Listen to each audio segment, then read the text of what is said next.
say that everybody knows that the senator for Kiambu, whether it was elected MCAs, Honorable Rigathi Gachagua and others, were attacked at a funeral.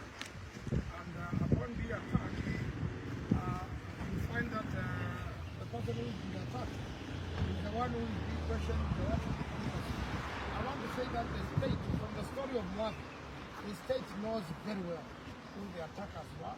They planned it. They even kidnapped the local MC and all of them. Therefore, the time Kenyans must be very careful about the rule of law. We are law-abiding citizens, and we don't want incidents like that to be repeated, where people, while mourning and want to rest their ones who have left them, do not have peace at all, because state agents are attacking them in their own private homes, in their private functions. And therefore, we have come to support the Senator of Kiambu for having gone through such a difficult moment, and now the police are summoning what was.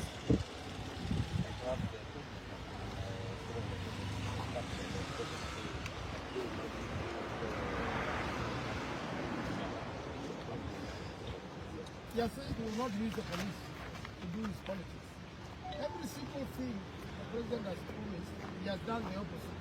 He has said he wants to unite Kenyans, but he's getting Kenyans more scrambled and less united day by day. He says he wants to bring all communities together. He's actually segregating communities and making sure that some communities don't get benefits at all.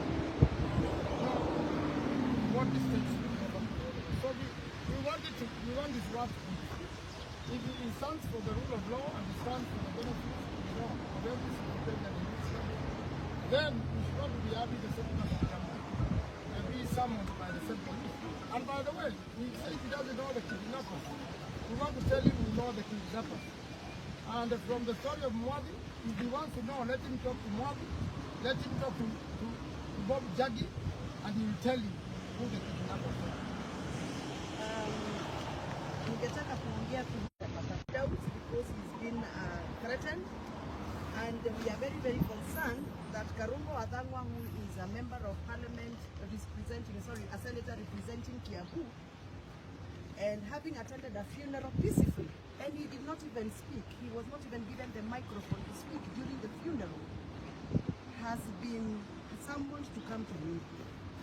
He represents Kiambu people, not me. So we want to know why there is this discriminatory summons, why everybody else who was in that funeral has not been summoned in Nyeri, only Karungo Wathang'wa. Could it be just because he's a young person? Or could it be just because he seems not to have people backing him politically like others? Or what is the problem? Why should Karungo be summoned in Nyeri, and that is where we are here?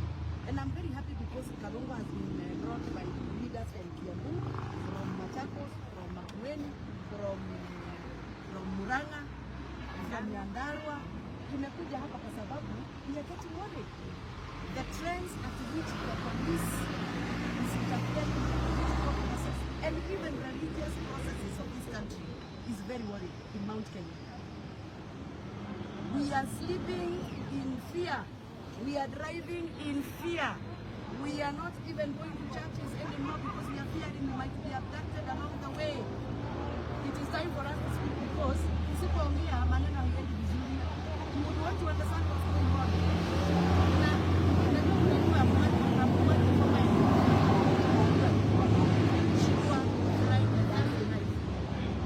Tukatata, tukaenda DCI wakataka kuingia mpaka milango. Tukafanya presa hapo nje. So they never took any of our concerns. Only for Mwai to be dumped somewhere in Gong Road saa 10 ya asubuhi. Only after that, Mwai's friends and associates wenye wanafanya kazi na wao wakashikwa. Vijana wadogo wa kuuza mandazi, vijana wadogo wa kuuza kahawa wanashikwa, wanapelekwa kwa DCI, wanaambiwa waandike statement kwa nini walikuwa wanaenda mazishi. Kwani siku hizi tunakuwa tunaomba ruhusa kwenda mazishi? Tunakuwa tunaomba ruhusa kwenda kanisa? No, it's getting out of hand, and that is why we are here. And we need the world to know what is going on. people are getting intimidated every day, abducted every day. Jana nilipigwa simu na mama Akorwai akaniambia mtoto wake alipotea hivyo tu, mtoto anaitwa Shege, alipotea tu hivyo, hajapatikana for about 6 months now, and nobody speaks, nobody is bothered. Mama Shege hana nguvu ya kuongea, sisi ambao tuko na nguvu ya kuongea lazima tunaongea. Kwa hivyo tunasema si lazima twende kotini ndio tuwe uhuru, sababu katiba yetu ya Kenya imetupatia nafasi ya kuwa huru katika Kenya yetu. We are not going to be running to court every day to get orders to allow us to go to church, to get orders to go to funerals, to get orders to go to weddings. No, the Kenyan Constitution has given us our rights, and our rights must be protected. And therefore, I want to address the police of this country. I want to remind them that the Constitution of Kenya has given them the mandate to do their work, but they are not mandated to interfere with the religious and cultural and social activities of Kenyans. Hatutaacha kwenda mazishi kwa sababu polisi wanatuchika. Hatutaacha kwenda kanisa kwa sababu wahubiri wanapatwa ama sisi tunapatwa. That must stop. Number 2, Kenya is now becoming a police state where everything has to be sanctioned by the police. Niliambiwa na rafiki yangu mwingine hapa amefanya pre-wedding pale Kiambu, ati akaletewa barua na DC kuambiwa ati usifanye pre-wedding party. Hatutakuwa tunafanya pre-weddings kwa sababu this is a police issue now. No. Kwa hivyo tumekuja hapa kuprotest. We are protesting. Karongo must be allowed to serve the people of Kiambu. If he has any issue to do with the police, he deserves to go to the nearest police station where he can afford. You can imagine, hata tulikuwa tunamfanyia fundraiser ya mafuta kwa sababu simu zake zote zimechanganyika, account yake hawezi access, so we can only fundraise to give him fuel to come to Nyeri. This is not going to be acceptable. We are not going to keep quiet anymore. Things are not okay. I want to understand why this kind of mistreatment and harassment is happening to them, especially to the people of the mountain. Yeah, and we want our freedom back. We want to do our cultural events. We want to do our weddings. We want to attend to funerals. We want to go to church without further police interference. Madisi na machief waambiwe hata wao ni binadamu. And power is transient. Today they are using power to intimidate leaders. Tomorrow it will be them. Yes. Yeah. Considering the transparency, where does this leave? No, we have just said that we are feeling a little bit unsafe. We are now talking on WhatsApp. We cannot call each other using the normal phones because our phones are hacked, our phones are interfered with. We are fearing even when we go, like for me, I'm a woman, I'm a mother, I go to buy milk, I go to buy Sukuma Wiki. We are fearing because we don't know what is being planned around our lives. We are targeted, and this must stop. Let me tell you, coming out strongly to support Rigathi Gachagua doesn't mean that we supported a witch, doesn't mean that we supported a criminal. Even if he was a criminal, he is our son. That is why we have come forward with Karongo, because he's also our son. And we cannot be intimidated and be taken to the cycles of intimidation just because we came out and supported Rigathi Gachagua. And this is nonsense, and it must stop. We have a constitution, and I personally made that constitution, and I'm not going to keep quiet when they're being harassed. We are not going to keep quiet when our children are being abducted every day. Kuna kijana anauza kahawa kwa soko. Kijana kwa sababu alisema kwa hizi mitandao ya kwamba aliona wale watu walivamia kule Limuru kwa mazishi. Kijana bilika zake zimechomwa, zimeharibiwa, vitu zake zimeharibiwa. Kijana amekuwa intimidated by the policemen. Kijana wa kuuza kahawa kwa soko, unamuuliza nini? Kijana wa kuchoma metula, unamuuliza nini? If really you have to harass people, then harass leaders, but leave the Kenyans alone to hustlers to do their jobs. This must stop, and we are saying it must stop, and we are going to scream loudest. Tukitoka hapa tunaenda kuripot kila ofisi ambayo inahusika. We must put them on notice. This must stop. Let Karongo, Wadangwa, let Wamushomba, let Senator Nyoto, let Senator Medo, let Kawajiro, and the rest of the people, the leaders, let them do their job, because we have a mandate given by the people of Kenya through the power of the vote. And you will not stop us from. You want to tell us now hatutakuwa tunaenda mazishi kwa sababu kuna jamaa amekasirika? Hatutakuwa tunazika watu wetu? Hatutakuwa tunaenda harambee kanisani ama hatunaenda worship kanisa kwa sababu kuna jamaa moja amekasirika? Hapana. Hapana, sisi si mapepo, tuliambiwa sisi ni mapepo. We are not mapepo. We are human beings. We are Christian. Mimi nimeokoka na kulanga ile sadaka inaitwa sakramenti. Mimi nakulanga hiyo. Sasa mtu ambaye amesema mimi nakulanga sisikuli sadaka, nakula sakramenti. Kanisa wa yeye alisikie. Na sababu hiyo tunasema mimi niko na baba sababu nimepiga na nimesema hii na hii, hiyo ni kunikosea heshima. Na ya mwisho turenda kugaterere ithu ta andu akiri. Nĩ tũramaka mũno nĩ ũndũ wa maũndũ ũrĩa maratwarithio na mbere, tondũ kũronekana ta tũtarĩ na kĩhoto gitũ kĩrĩa gĩ thĩinĩ wa katiba ya Kenya. Katiba ya Kenya yugĩte atĩrĩrĩ, atĩ mũndũ ena wĩyathi wa kũgwatanĩra na andũ arĩa angĩ kana kũnyitanĩra association. Mũndũ ena wĩyathi wa kwĩyaria kũhĩtũkĩra mitandao, kũhĩtũkĩra media, kana ona gũthiĩ handũ mũcemanio na kwĩyaria. Katiba yugĩte atĩrĩrĩ, twĩna wĩyathi wa kũruta mawĩra marĩa tũhetwo nĩ andũ a Kenya na hinya wa kura ciao.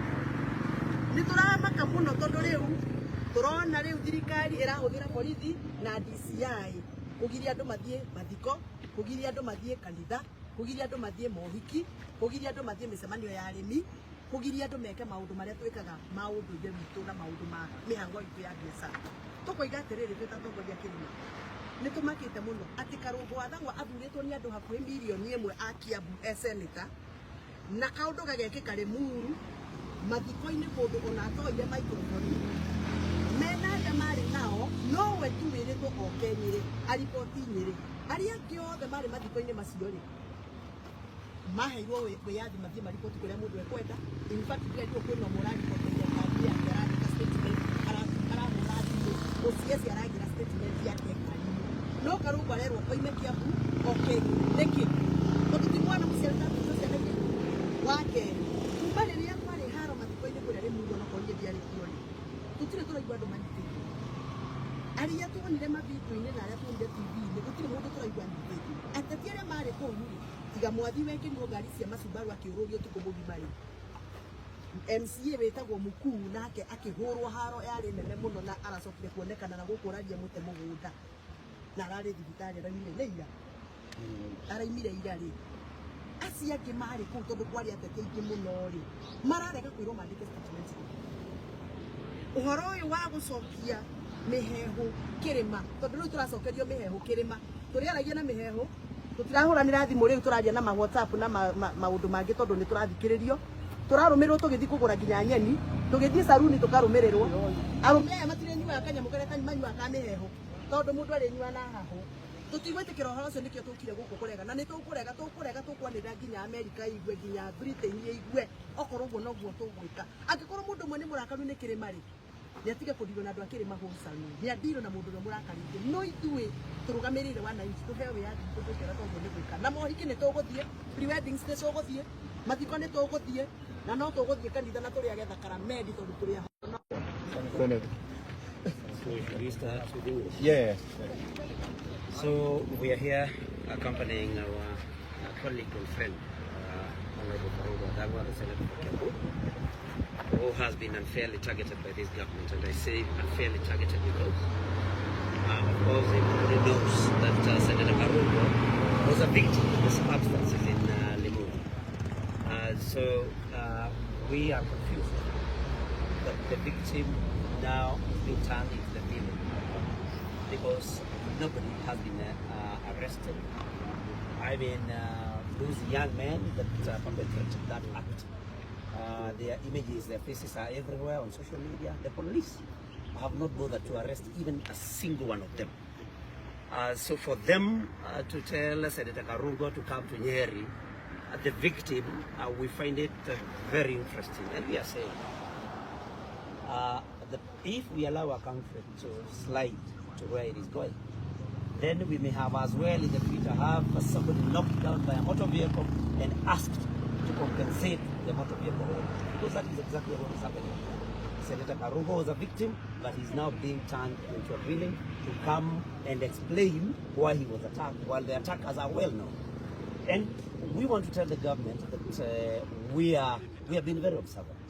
We have seen somebody in Lamu talking about how the Kikuyu should be isolated. We can see now how, Senator Karungo has been called here. Again, further isolation.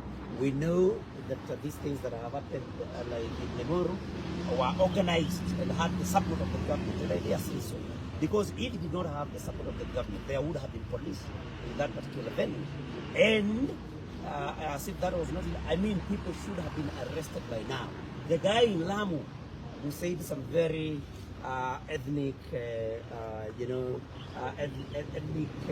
based comments, very bitter ones against, actually it was insightful, has not been arrested. And so we say this government has really lost direction.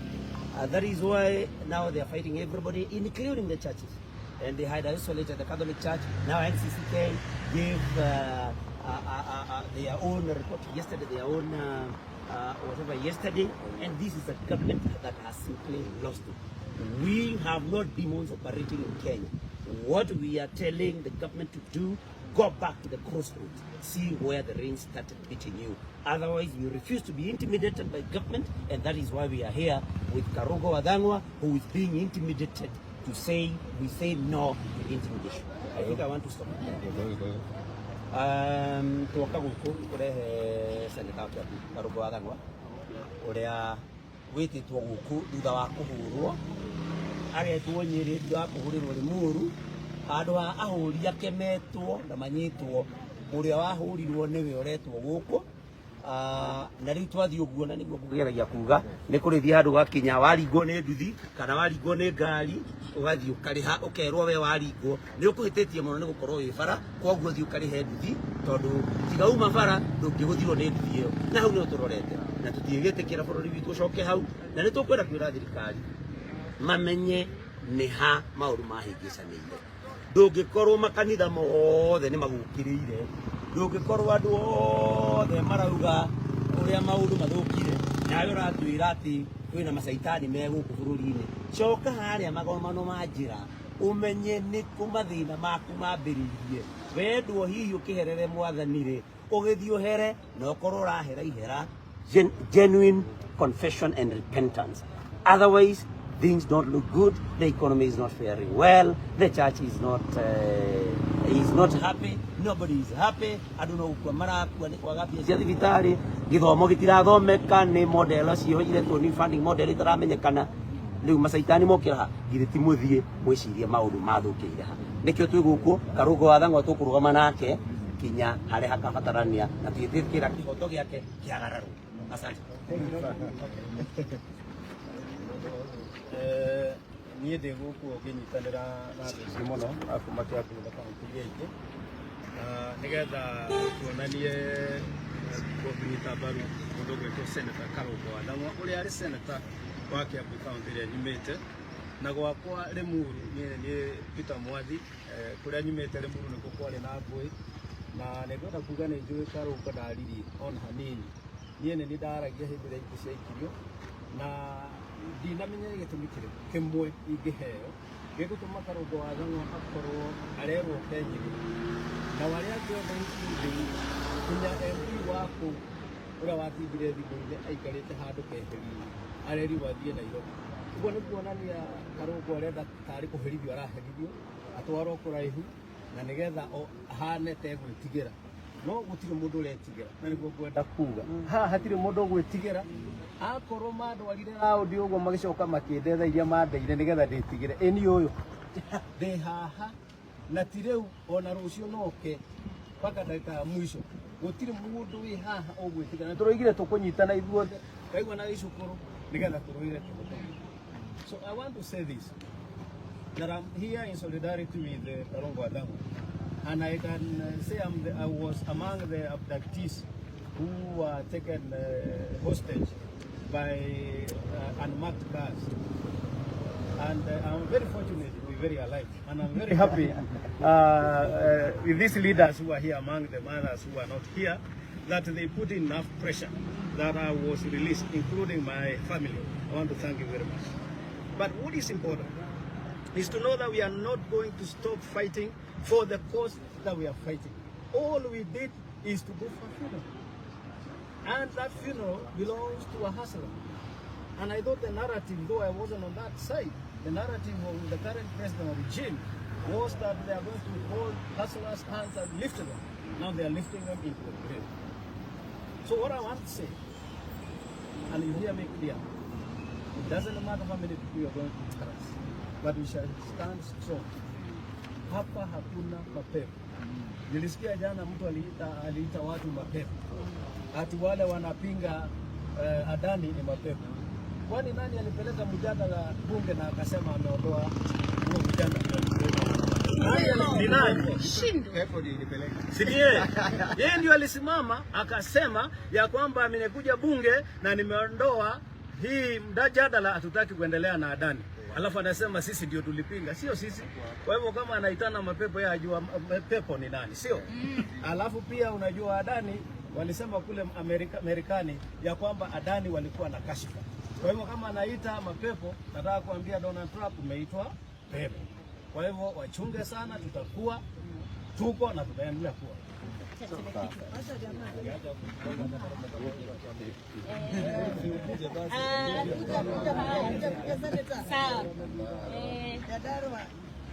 Kwanza niseme mimi kama dama wa kule Kiambaa nimekuja hapa nisimame na seneta wangu.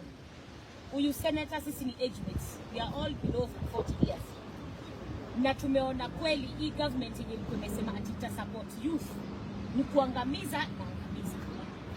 Msisahau kama vile mheshimiwa amesema alipigiwa na mama akiambiwa mtoto wake alipotea wakati wa maandamano ya Gen Z.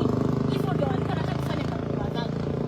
Kama si mama moja walivuru akamchukua akamficha chini ya mattress, wallahi huyu mtu angekuwa uhai. Angekuwa hai.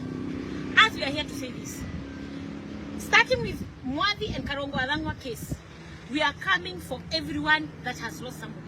Kama kuna mtoto wako alipotea wakati wa Gen Z maandamano, it is your turn to talk. Najua mmeuziwa uoga, lakini saa hii tumesema aidhuru. Turaigo tokete ha muthenya wa umuthi nigetha turugume na Senator Karongo Athang'wa, niwe senator wakwa wa Kiambu. Na turaigo uguo tondu senator nanie twe below 40 years. Nikuga riu ne ha Gen Z nio maratangatagwo. Na hĩndĩ ya maandamano ma Gen Z andũ arĩa morire mĩĩrĩ yao na nĩtũramera rĩu tũtirĩ na guoya. Pepo nĩ araigire ira, ithuĩ twĩ mapepo na nĩwe pepo, no nĩtũrenda kũmũingata thĩinĩ wa rĩtwa rĩa Jesu. Mumere atumia othe na atumia othe a Kenya, atumia othe a nginya Nyĩrĩ ĩno tũrĩ, mwĩtĩkĩre tũcoke maru. Tũhoere ciana icio ciakuire mageria igana rĩmwe. Na tuhoere aria matigarite muoyo hanyu na Karongo na acimu aya meguko aria marenda kuninwo nigetha ate tutikanie we waga kwaria muno atumia please etikirai tuhoere bururi uyu witu na mwitikire tumire tondu mundu uyu arenda gutumina no tondu kuri Ngai iguru niwo guthira mbere wewe ndio pepo sisi pepo na ndware macokerio ngatho ni ndu wa guthara muoyo wa Karongo Athang'wa. Tondu riria Karongo Athang'wa gwathanire akianjia gutengerio na mabanga na kina indo iria ingĩ ciothe ciakĩrĩ kũu.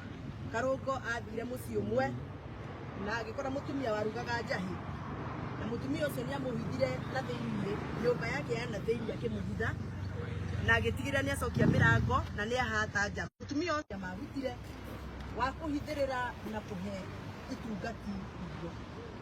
Ngai amũrathime na mũtũhoere tondũ nĩ tũrabatara mahoya. Very quickly, I want to say that obviously that the people of Nyandarua stand strongly with the people of Kiambu. We are here because the approach that the state has taken us by surprise. Because the victim has been brought here all the way to Nyeri. A center was been erected to Kiambu to come with a give evidence of what, in our opinion, we believe was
And you can see with us is a delegation of members of parliament.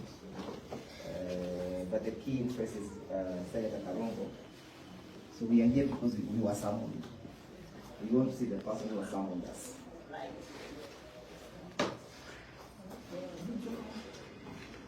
We hope we're in the regional office, right?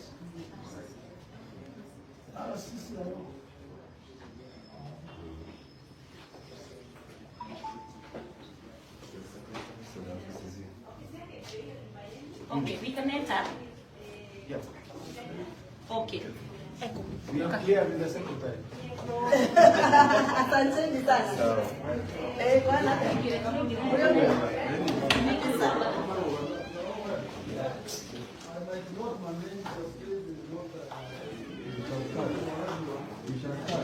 We are not many. Excuse me. Because you have the people who make immunizations and budgets. Gari tutasimama. Hatuna Ni wangapi? We are not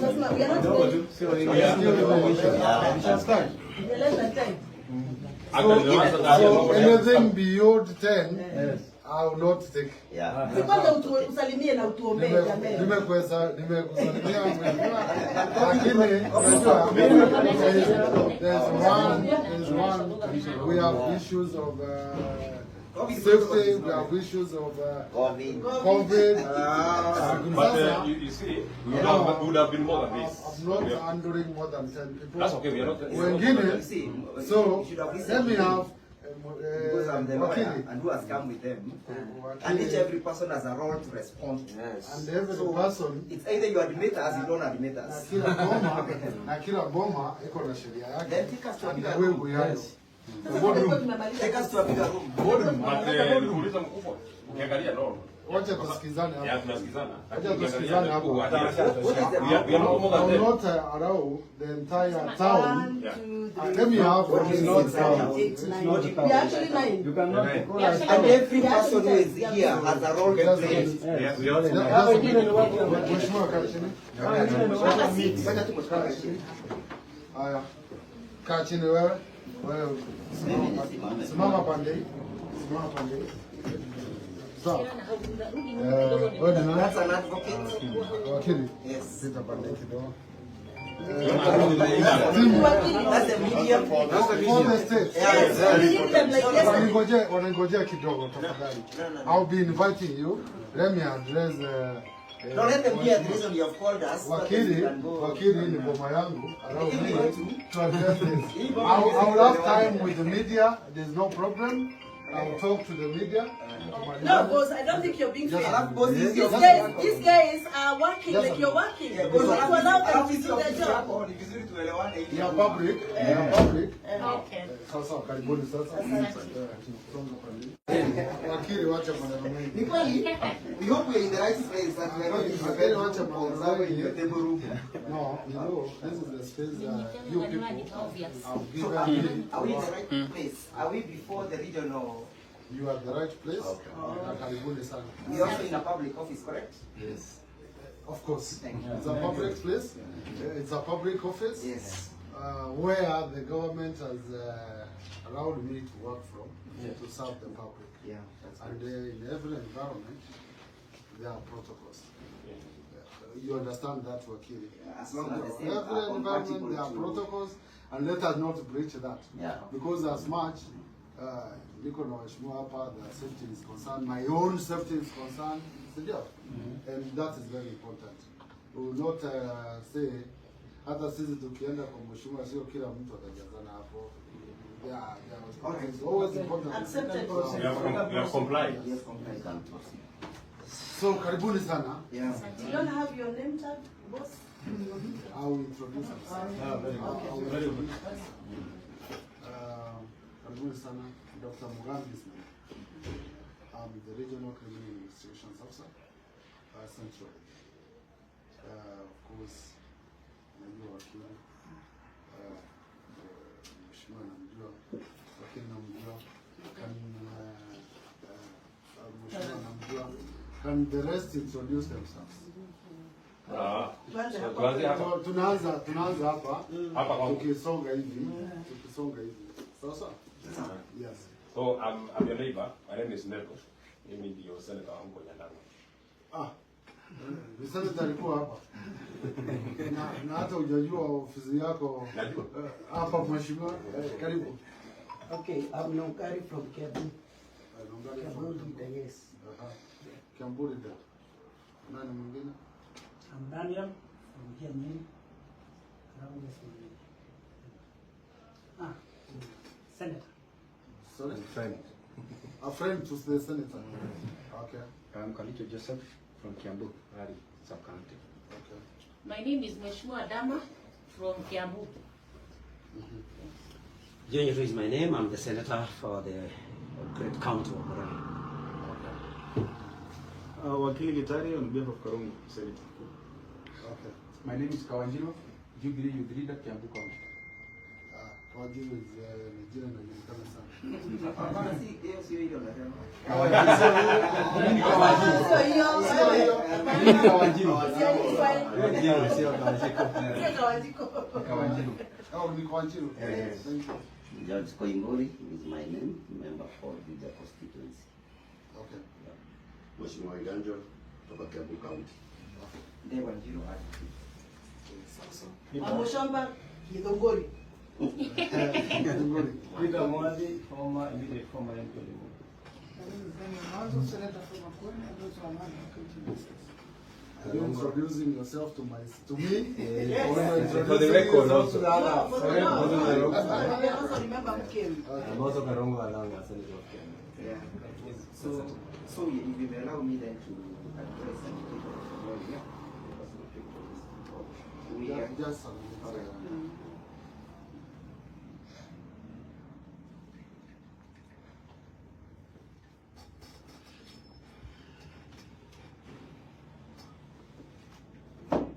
Si safari nyingine kijana.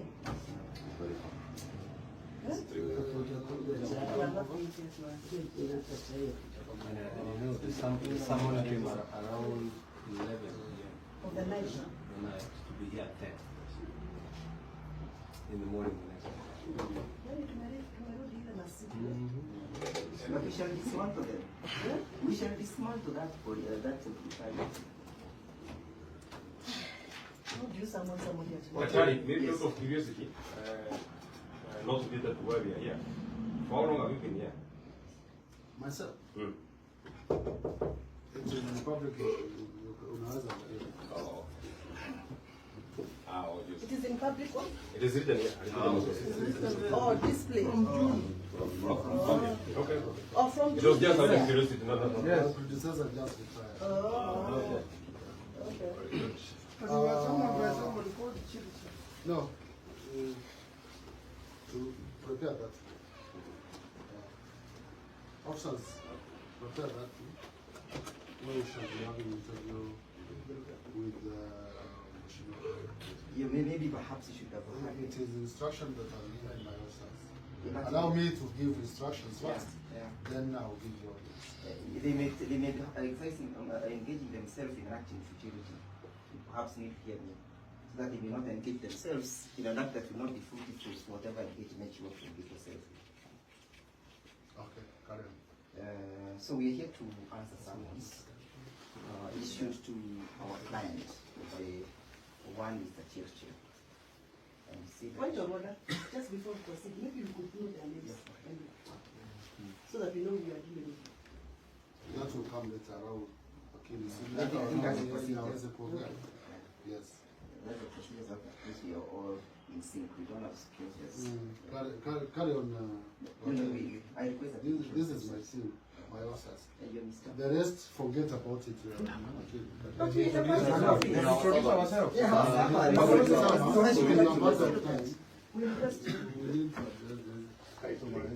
Hatuna haraka because these are public. We have also introduced ourselves. CCIO.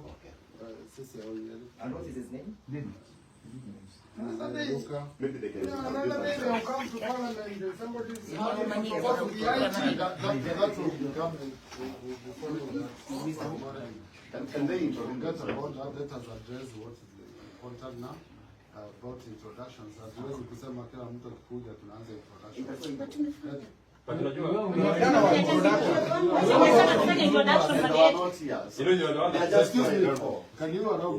who are two what to say? Because you know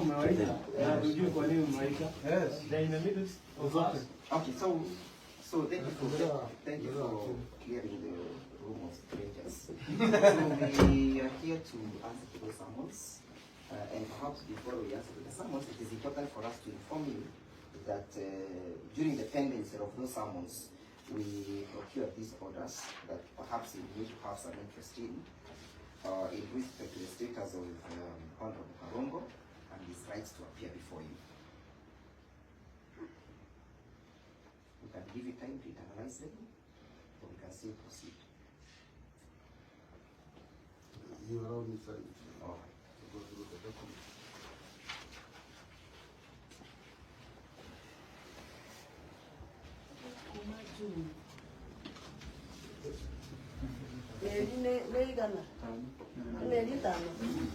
Meri tano na niguo tuteng'erire tutiguteng'era ringi maya Ngai ii tutigwitikira ri ihenya rii niri ihikia muno ai hapana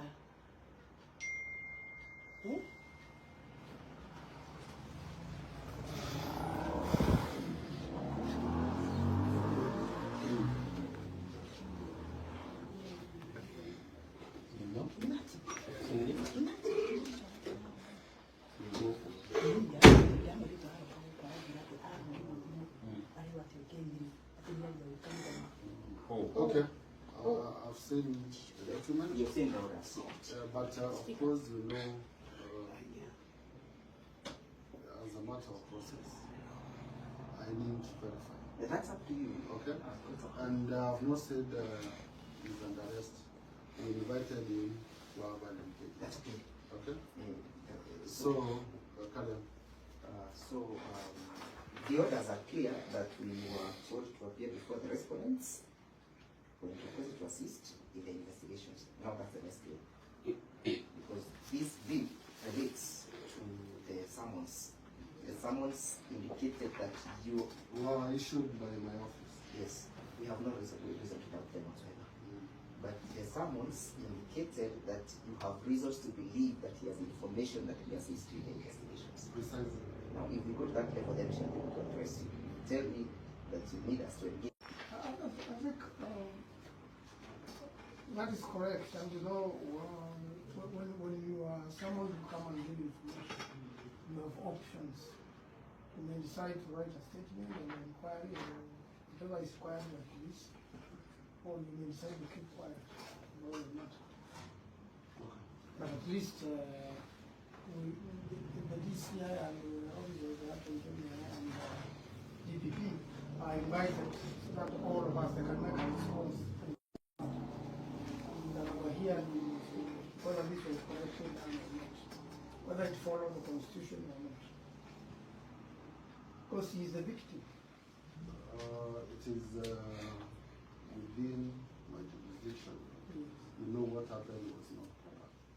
We don't. And we should not allow our country to go to that direction.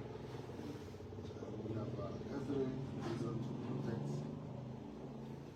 our country for the present generation and generations to come. What happened, not just in a burial ceremony, but in whatever public forum, it is not allowed. And if we don't engage ourselves in investigations, then it is improper. We will fail As a country. as a country. On that one, without, first of all, writing anything, Honorable Murphy was personally present together with an MCA. Because the government got kidnapped by Hubert. You're familiar with this people. How the Law Society of Kenya, where we show us when the cases go down, and you are just about to knock the IG when the two were released at night. So Honorable Murphy and the MCA, it is the same kidnappers who disrupted this meeting. And I'm aware they belong to ATPU.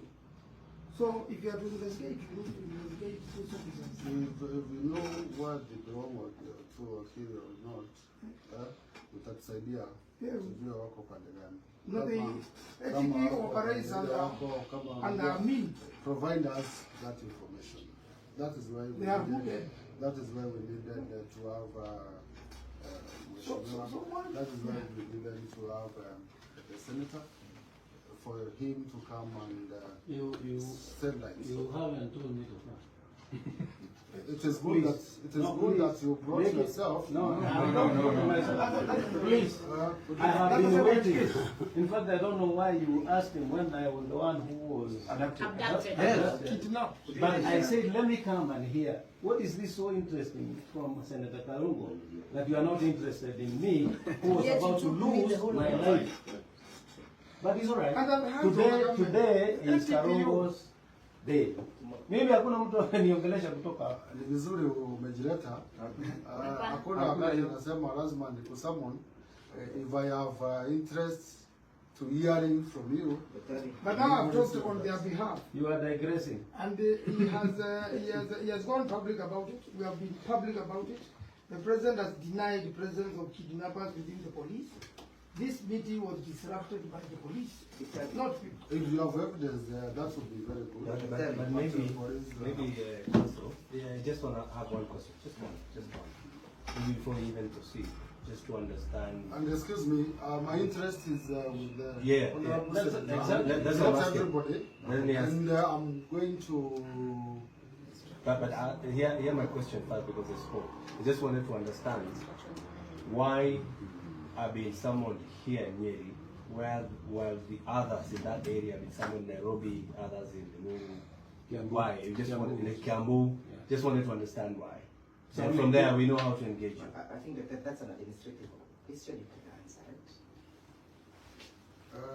If they have been summoned elsewhere, does not mean I will not summon. Okay. This is the regional headquarters. Whatever happened there happened within this region. Are we together? So you can be summoned in Nyeri, So Mombasa, Kitui, doing the you are same. within this region. If you committed crime elsewhere, you'll be summoned. That's right. If you committed crime elsewhere, police officers will summon you. If one, I think the good English is if And one for, committed crime as well. Now if you, it's like you are. I'm engaging you Yeah. as a person, but all this is about semantics. We All this is about semantics. can address the reason why we are here, the summons. That is the most important. Yeah.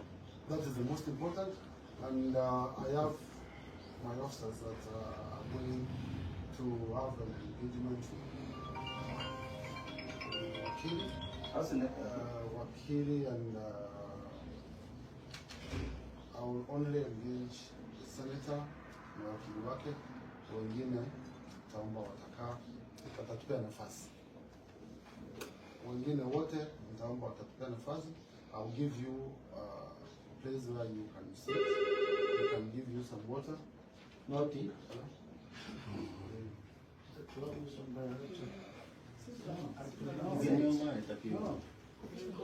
Tuo kuna maumite.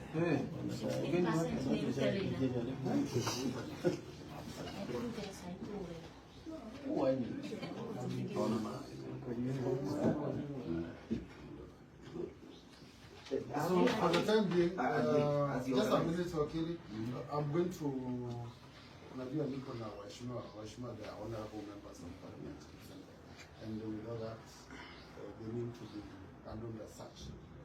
So wale wengine wote tutapea nafasi and because of the space.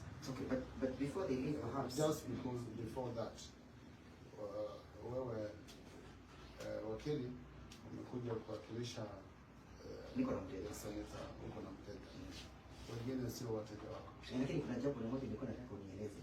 In their presence. Just allow me. But there is an issue that affects them that I need you to hear. And this is about, have you heard or learned that the summons were issued by one Chirchir, and that the members of parliament here are also apprehensive that there is serious cannibalization of this force? You may choose to answer, you may abstain. Allow me to address the matter at hand. I give instruction to my officer. And that's your officer. And that is my officer. So you're really actually meetings at this office. So I'm going to show them where they're going to sit. Tachukua wakili, the senator, na wakili. Of course, they will not have the assistant. Wengine wasubiri. Then tabaki tuki-engage with wengine. Sasa. That's okay. Just one comment. For your now to go the just one comment. To not take time. You know, because I'm a member of parliament, he's a member of parliament, and we're not saying that we want to stay with him. At what time can it raise alarm that you've taken him for so long? How long? Because we are going. Okay. Maybe 20 minutes, 10 minutes, then. No, akiuga mugie nake. Ndipo igana. Tuto kumenya kane kwa yoga.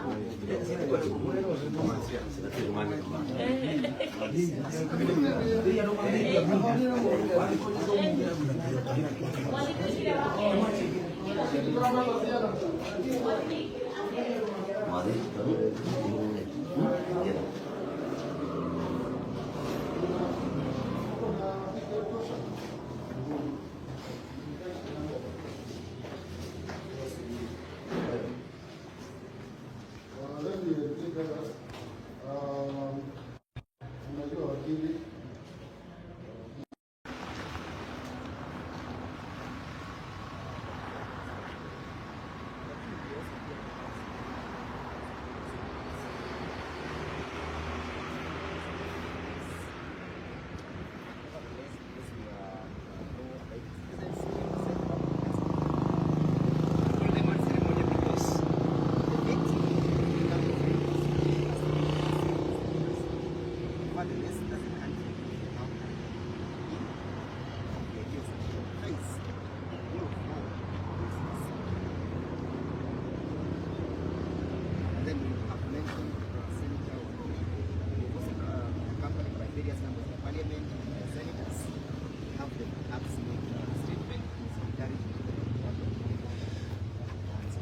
Yes, I want to say that everybody knows the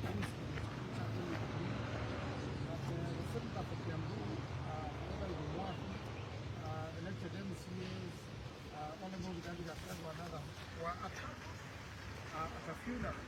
And upon being attacked, you find that the person who is being attacked is the one who is being questioned. I want to say that the state, from the story of Mwaki, the state knows very well who the attackers were. They planned it.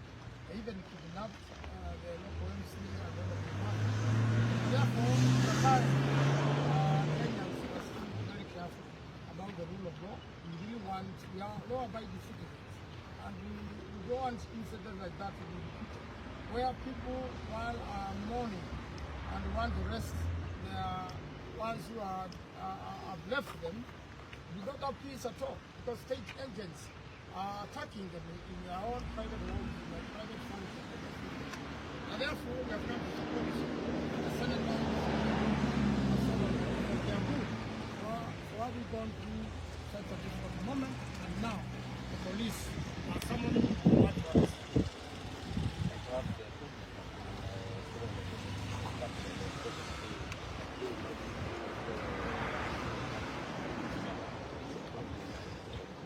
He has said he will not use the police to do his politics. Every single thing the president has promised, he has done the opposite. He has said he wants to unite people, but he's getting Kenyans more scrambled and less united day by day. He said he wants to bring all communities together. He's actually segregating communities and making sure that some communities don't get benefits at all. Now, what distinction? So we want this war to be. It stands for the rule of law and it stands for the benefits of the law of every single thing that needs to be. Then we should not be happy the settlement of Kiambu and be summoned by the same police. And by the way, he says he doesn't know the kidnappers. We want to tell him we know the kidnappers. And from the story of Mwadhi, if he wants to know, let him talk to Mwadhi, let him talk to Bob Jagi, and he will tell you who the kidnappers are. Ningetaka kuongea because he's been threatened, and we are very, very concerned that Karungo Wathang'wa, who is a member of parliament a senator representing Kiambu, and having attended a funeral peacefully, and he did not even speak, he was not even given the microphone to speak during the funeral, has been summoned to come to me. He represents Kiambu people, not me. So we want to know why there is this discriminatory summons, why everybody else who was in that funeral has not been somebody really, only Karungo Wathang'wa. Could it be just because he's a young person?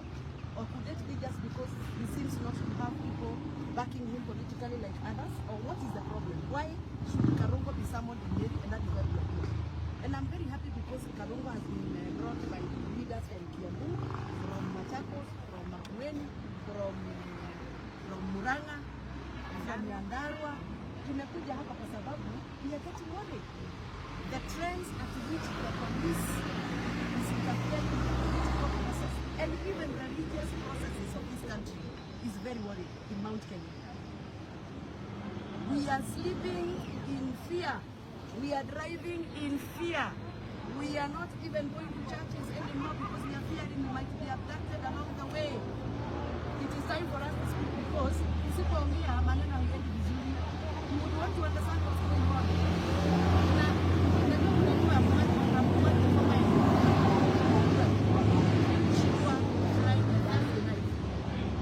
Tukatata, tukaenda DCI, wakataka kuja mpaka Milano. Tukafanya presa hapo hivi. So they never took any of our concerns. Only for Mwadhi to be dumped somewhere in Gong Road, saa 10 ya asubuhi. Only after that, Mwadhi's friends and associates, wenye wanafanya kazi na wao, wakashikwa. Vijana wadogo wa kuuza mandazi, vijana wadogo wa kuuza kahawa, wanashikwa, wanapelekwa kwa DCI, wanaambiwa waandike statement kwa nini walikuwa wanaenda mazishi. Kwani siku hizi tunakuwa tunaomba ruhusa kwenda mazishi? Tunakuwa tunaomba ruhusa kwenda kanisa? No, it's getting out of hand, and that is why we are here. And we need the world to know what is going on. People are getting intimidated every day, abducted every day. Jana nilipigiwa simu na mama Akorwai akaniambia mtoto wake alipotea hivyo tu, mtoto anaitwa Shege, alipotea tu hivyo, hajapatikana for about 6 months now, and nobody speaks, nobody is bothered. Mama Shege hana nguvu ya kuongea, sisi ambao tuko na nguvu ya kuongea lazima tutaongea. Kwa hivyo tunasema si lazima twende kotini ndio tuwe uhuru, sababu katiba yetu ya Kenya imetupatia nafasi ya kuwa huru katika Kenya yetu. We are not going to be running to court every day to get orders to allow us to go to church, to get orders to go to funerals, to get orders to go to weddings. No, the Kenyan Constitution has given us our rights, and our rights must be protected. And therefore I want to address the police of this this country. I want to remind them that the Constitution of Kenya has given them the mandate to do their work, but they are not mandated to interfere with religious and cultural and social activities of Kenyans. Hatutaacha kwenda mazishi kwa sababu polisi wanatushika.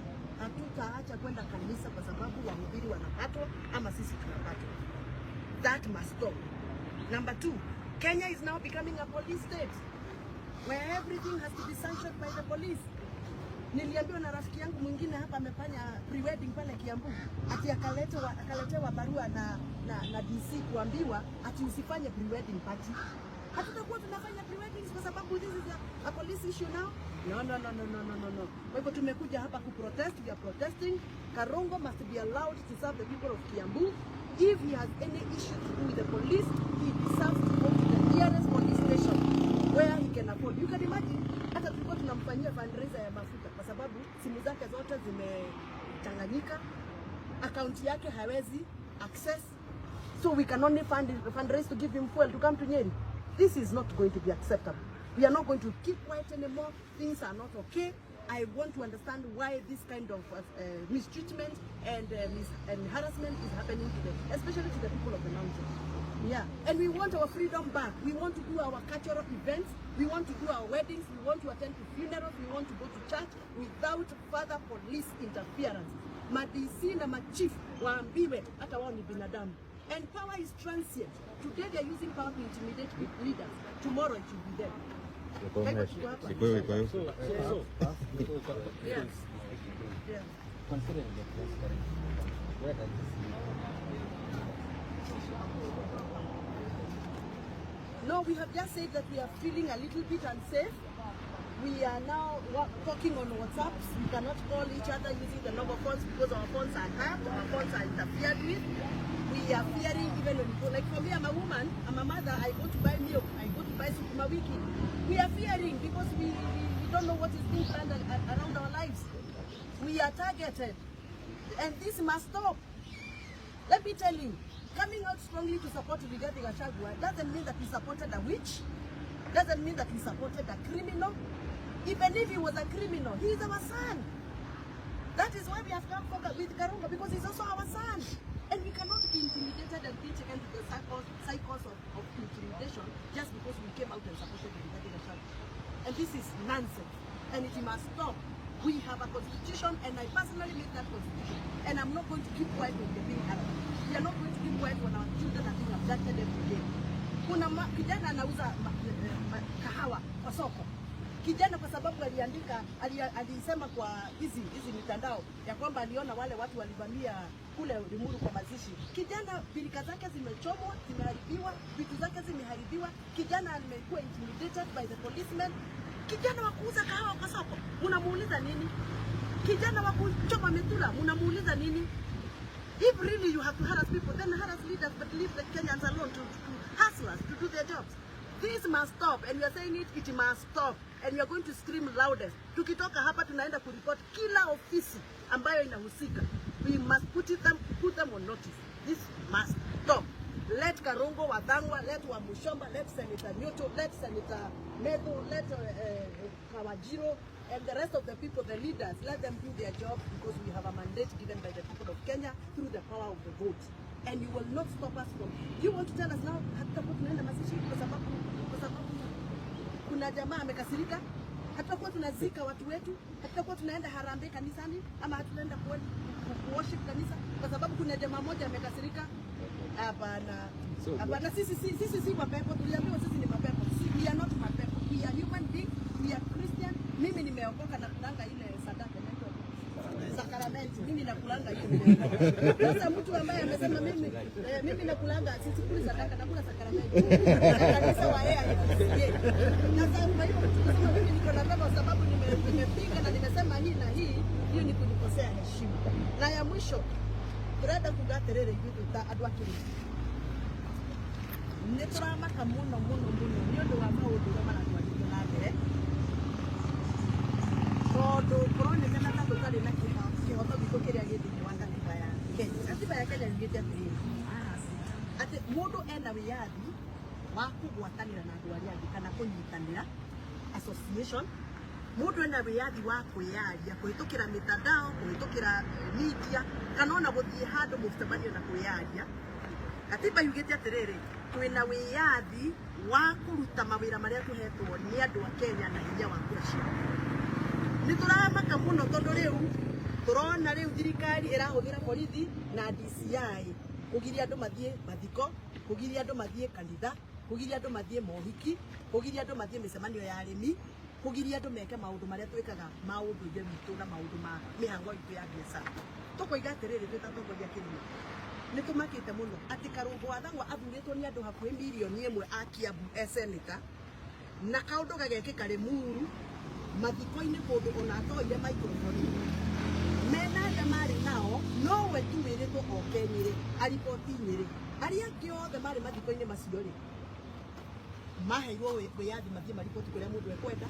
In fact ndirĩrio kwĩna mũrariboteria kandi yake arandĩka statement aramũra thimũ OCS aragira statement yake ngari-inĩ no Karungo arerwo oime Kiambu oke nĩkĩ tondũ ti mwana mũciari ta tũcio ciana ingĩ wa kerĩ kuma rĩrĩa kwarĩ haro mathiko-inĩ kũrĩa Limuru ona korwo ndiarĩ kuo rĩ tutire turaigua andu manyitĩtwo aria tuonire mavideo-inĩ na aria tuonire TV-inĩ gũtirĩ mũndũ turaigua anyitĩtwo ateti arĩa marĩ kũu rĩ tiga mwathi wekĩrirwo ngari cia Subaru akĩũrũrio ũtukũ mũgima rĩ MCA wĩtagwo Mukuu nake akĩhũrwo haro yarĩ nene mũno na aracokire kuonekana na gũkũ ũraria mũte mũgũnda na ararĩ thibitarĩ araumire ira araumire ira rĩ acio angĩ marĩ kũu tondũ kwarĩ ateti aingĩ mũno rĩ mararega kwĩrwo mandĩke statement uhoro uyu wa gucokia mihehu kirima tondu riu turacokerio mihehu kirima turiaragia na mihehu tutirahuranira thimu riu turaria na WhatsApp na maundu mangi tondu ni turathikiririo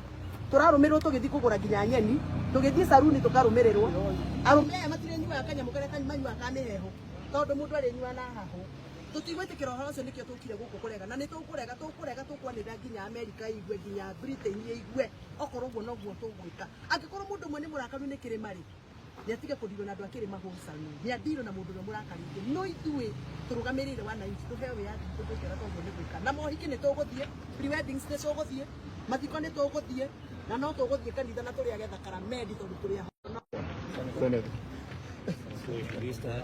Yes. So we are here accompanying our colleague and friend, Honorable Karungo Wathang'wa, the Senator for Kiambu, who has been unfairly targeted by this government. And I say unfairly targeted because, of course, everybody knows that Senator Karungo was a victim of the circumstances in Limuru. So we are confused that the victim now is being turned into the villain because nobody has been arrested. I mean, those young men that perpetrated that act, their images, their faces are everywhere on social media. The police have not bothered to arrest even a single one of them. So for them to tell Senator Karungo to come to Nyeri, the victim, we find it very interesting. And we are saying, if we allow our country to slide to where it is going, then we may have as well in the future have somebody knocked down by a motor vehicle and asked to compensate the motor vehicle, because that is exactly what is happening. Senator Karungo was a victim, but he's now being turned into a villain to come and explain why he was attacked, while the attackers are well known. And we want to tell the government that we have been very observant. We have seen somebody in Lamu talking about how the Kikuyu should be isolated. We can see now how, Senator Karungo has been called here, again further isolation. We know that these things that have happened like in Limuru were organized and had the support of the government, and I dare say so. Because if it did not have the support of the government, there would have been police in that particular venue. And as if that was not, people should have been arrested by now. The guy in Lamu who said some very ethnic, based comments, very bitter words against, actually it was incitement, has not been arrested. And so we say this government has really lost direction. That is why now they are fighting everybody, including the churches. And they had isolated the Catholic Church. Now NCCK gave their own report yesterday, their own whatever yesterday, and this is a government that has simply lost it. We have not demons operating in Kenya. What we are telling the government to do, go back to the crossroads, see where the rain started beating you. Otherwise, we refuse to be intimidated by government, and that is why we are here with Karungo Wathang'wa, who is being intimidated to say, we say no to intimidation. I think I want to stop. Tuoka guku kurehe Senator Karungo Wathang'wa uria wititwo guku thutha wa kuhurwo agetwo Nyeri thutha wa kuhurirwo Limuru andu ahuri akemetwo na manyitwo uria wahurirwo niwe uretwo guku na riu twathi uguo na niguo ngugeragia kuga ni kurithia andu gakinya waringwo ni nduthi kana waringwo ni ngari ugathi ukariha ukerwo we waringwo ni ukuhititie muno ni gukorwo wi bara koguo thi ukarihe nduthi tondu tiga uma bara ndungiguthirwo ni nduthi iyo na hau ni turorete na tutigitikira bururi witu ucoke hau na ni tukwenda kwira thirikari mamenye ni ha maundu mahingicanire ndungikorwo makanitha mothe ni magukiriire ndungikorwo andu othe marauga uria maundu mathukire nawe uratwira ati kwina macaitani me guku bururi-ini coka haria magomano ma njira umenye ni ku mathina maku mambiririe wendwo hihi ukiherere mwathani-ri ugithi uhere na ukorwo urahera ihera genuine confession and repentance. Otherwise things don't look good, the economy is not faring well, the church is not happy, nobody is happy. I don't know kwa mara kwa ni kwa gapi cia thibitari githomo gitirathomeka ni model cio iretwo ni funding model itaramenyekana riu macaitani mokira githiti muthie mwicirie maundu mathukire ha nikio twi guku Karungo Wathang'wa tukurugama nake kinya hare hakabatarania na twithikira kihoto giake kiagararu. Asante. Niĩ ndĩ gũkũ ngĩnyitanĩra na andũ acio mũno a kuma Kiambu na kaunti iria ingĩ nĩgetha tuonanie kũnyita mbaru mũndũ ũgwĩtwo Senator Karungo Wathang'wa ũrĩa arĩ senator wa Kiambu kaunti ĩrĩa nyumĩte na gwakwa Limuru niĩ Peter Mwathi kũrĩa nyumĩte Limuru nĩkuo kwarĩ na ngũĩ na nĩngwenda kuga nĩ njũĩ Karungo ndariri ona hanini niĩ nĩ ndaragia hĩndĩ ĩrĩa ingĩ ciaikirio na ndinamenya gĩtũmi kĩmwe ingĩheo gĩgũtũma Karungo Wathang'wa akorwo arerwo Kenyiri na warĩa angĩ othe kinya MP waku ũrĩa watindire thimũ-inĩ aikarĩte handũ keheri-inĩ arerirwo athiĩ Nairobi. Ũguo nĩ kuonania Karungo arenda tarĩ kũherithio araherithio atwarwo kũraihu na nĩgetha ahane ta egwĩtigĩra no gũtirĩ mũndũ ũretigĩra na nĩguo ngwenda kuga haha hatirĩ mũndũ ũgwĩtigĩra akorwo mandwarire raundi ũguo magĩcoka makĩndetha iria mandeire nĩgetha ndĩtigĩre ĩni ũyũ ndĩ haha na ti rĩu ona rũciũ noke mpaka ndagĩka ya mũico gũtirĩ mũndũ wĩ haha ũgwĩtigĩra na tũroigire tũkũnyitana ithuothe kaigua na gĩcukũrũ nĩgetha tũrũire tũgũteithie. So I want to say this, that I'm here in solidarity with Karungo Wathang'wa, and I can say I was among the abductees who were taken hostage by unmarked cars. And I'm very fortunate to be very alive, and I'm very happy with these leaders who are here, among the others who are not here, that they put enough pressure that I was released, including my family. I want to thank you very much. But what is important is to know that we are not going to stop fighting for the cause that we are fighting. All we did is to go for a funeral.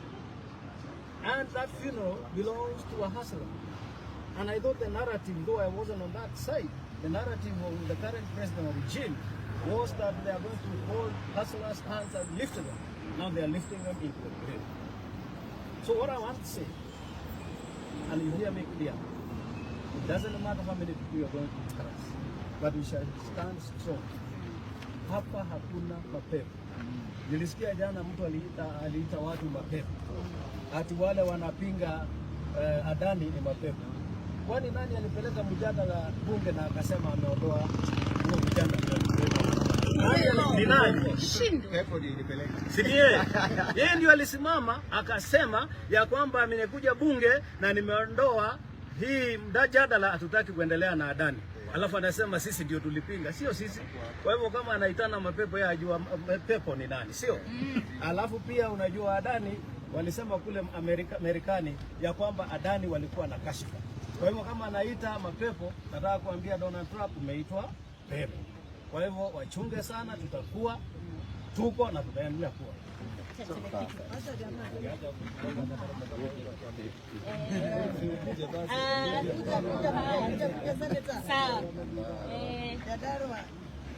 Kwanza niseme mimi kama dama wa kule Kiambaa nimekuja hapa nisimame na seneta wangu. Huyu seneta sisi ni age mates. We are all below 40 years. Na tumeona kweli hii government yenye imesema ati ita support youth ni kuangamiza na angamiza. Msisahau kama vile mheshimiwa amesema ikiwa na mama akiambiwa mtoto wake anapitia wakati wa maandamano ya Gen Z. Hivyo ndio walikuwa wanataka kufanya kwa adhabu. Kama si mama moja walivuru akamchukua akamficha chini ya mattress. Wallahi huyu mtu angekuwa uhai. Angekuwa hai. As we are here to say this. Starting with Mwadhi and Karongo Athang'wa case. We are coming for everyone that has lost somebody. Kama kuna mtoto wako alipotea wakati wa Gen Z maandamano, it is your turn to talk. Najua mmeuziwa uoga, lakini saa hii tumesema aidhuru. Turaigo tokete ha muthenya wa umuthi nigetha turugume na seneta Karongo Athang'wa niwe seneta wakwa wa Kiambu. Na turaigo uguo tondu seneta nanie twe below 40 years. Nikuga riu ne ha Gen Z nio maratangatagwo. Na hende ya maandamano ma Gen Z andu aria morire miri yao na nituramera riu tutie na guoya. Pepo ni araigire ira ithuĩ twĩ mapepo na niwe pepo no nĩtũrenda kũmũingata thĩinĩ wa rĩtwa rĩa Jesu. Mumere atumia othe na atumia othe a Kenya, atumia othe a nginya Nyĩrĩ ĩno tũrĩ mwĩtĩkĩre tũcoke maru tũhoere ciana icio ciakuire mageria 100 na tũhoere arĩa matigarĩte muoyo niĩ na Karongo na acimu aya megũkũ arĩa marenda kũninwo nigetha atĩ tũtikanie. We waga kwaria mũno atumia, please ĩtĩkĩrai tũhoere bũrũri ũyũ witũ na mwĩtĩkĩre tumĩre tondũ mũndũ ũyũ nĩarenda gũtũnina no tondũ kũrĩ Ngai igũrũ nĩwe ũgũthira mbere. Wewe ndio pepo, sisi pepo. Na andũ arĩa mũndũ macokerio ngatho nĩ ũndũ wa gũthara muoyo wa Karongo Athang'wa. Tondũ rĩrĩa Karongo Athang'wa gwathagũthanire akĩanjia gũteng'erio na mabanga na indo iria ingĩ ciothe ciakĩrĩ kũu, Karongo athire mũciĩ ũmwe na agĩkora mũtumia warugaga njahi na mũtumia ũcio nĩamũhithire na thĩinĩ nyũmba yake yana thĩinĩ akĩmũhitha na agĩtigĩrĩra nĩacokia mĩrango na nĩahata nja. Mũtumia ũcio marutire wa kũhithĩrĩra na kũhe itungati irio. Ngai amũrathime na mũtũhoere tondũ nĩtũrabatara maũndũ. Very quickly, I want to say that obviously that the people of Nyandarua stand strongly with the people of Kiambu. We are here because the approach that the state has taken us by surprise. Because the victim has been brought here all the way to Nyeri. A center who has been elected to Kiambu to come with give evidence of what, in our opinion, we believe was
And you can see with us is a delegation of members of parliament. But the key interest is Senator Karongo. So we are here because we were summoned. We want to see the person who has summoned us.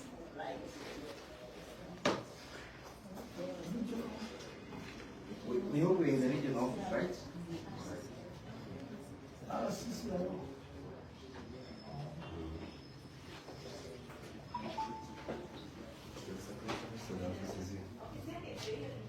Okay, we can enter. Yeah. Okay. We are clear with the secretary. Asanteni sana. Bwana.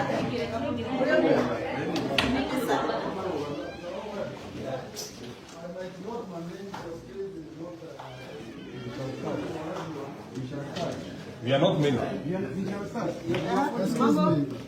You are pushing because you have the people who make decisions and budgets. Gari tutasimama. Hatuna Ni wangapi? Tutasema we are not ready. We shall start. Tumeleta time. So anything beyond 10, I will not take. Kwanza usalimie na utuombee jamii. Nimekusalimia lakini unajua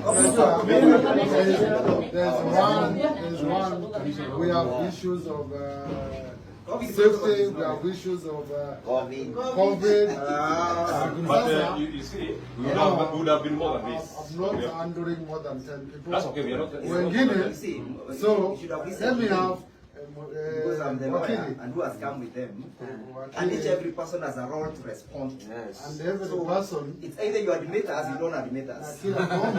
na kila boma iko na sheria yake. Then take us to a And bigger the way room. we have. Take us to a bigger room. But nikuuliza mkubwa, ukiangalia no. Wacha tusikizane hapo. Ya tunasikizana. Wacha tusikizane hapo. We are not more I than will 10. not allow the entire town. Yeah. Let me have What is not it? town. We are actually 9. You cannot call us And every person who is here has a role to play. We are Mheshimiwa kaa chini. Haya. Kaa chini wewe. Wewe simama pande hii. Simama pande hii. Sawa. Wewe ni nani? That's an advocate.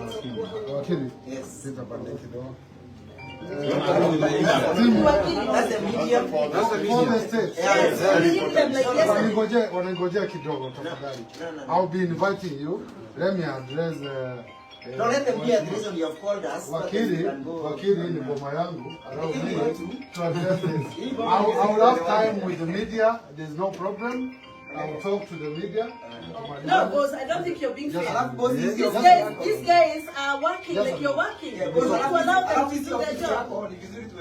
They are public. They are public. Okay. Sasa karibuni sasa. Wakili wacha maneno mengi. Ni kweli, we hope we're in the right place that we're not in the bed watch in your table room. No, you know, this is the space that you people have given Are me. we in the right place? Are we before the regional? You are at the right place. Karibuni sana. We're also in a public office, correct? Yes. Of course. Thank you. It's a public place. It's a public office. Yes. Where the government has allowed me to work from to serve the public. Yeah, that's And good. in every environment, there are protocols. You understand that, Wakili? As long as the same Every are environment, compatible there are to- protocols, and let us not breach that. Yeah. Because as much, niko na waheshimiwa hapa, the safety is concerned, my own safety is concerned, sijao? And that is very important. We will not say, hata sisi tukienda kwa mheshimiwa, sio kila mtu atajazana hapo. Alright. It's always important. Accepted. You have complied. Yes, compliant and proceed. So, karibuni sana. Yeah. You don't have your name tag, boss? I will introduce myself. Very good. Karibuni sana. Dr. Mugambi is my name. I'm the Regional Criminal Investigations Officer, Central. Of course, najua wakili, mheshimiwa namjua, wakili namjua, mheshimiwa namjua. Can the rest introduce themselves? So, tunaanza hapa tukisonga hivi. Sasa? Yes. So I'm your neighbor. My name is Neto. Mimi ndio senator wa Mungo Nyandarua. Ni senator alikuwa hapa. Na hata hujajua ofisi yako hapa mheshimiwa. Karibu. Okay, I'm Nongari from Kiambu. Kiambu, yes. Kiambu. Nani mwingine? I'm Daniel from Kiambu. Senator. Sorry? Friend. A friend to the senator. Okay. I'm Kalicho Joseph from Kiambu, Rari, sub-county. Okay. My name is Mheshimiwa Adama from Kiambu. Junior is my name. I'm the senator for the Great County of Murang'a. Wakili Gitari on behalf of Karungu, Senator. Okay. My name is Kawanjiro, Jubilee Youth Leader, Kiambu County. Kawanjiro is jina linajulikana sana. Hapana, si sio hiyo nasema.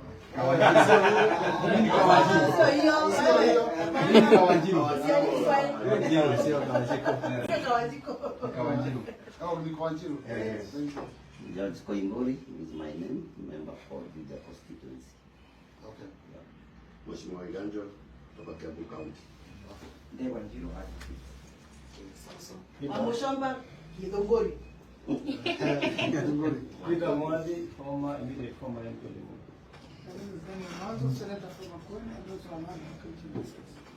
Are you introducing yourself to me? Yes. For the record also. No, for the record. I also remember who came. I'm also Karongo Alanga, Senator of Kenya. Yeah. So if you allow me then to address and take the we are just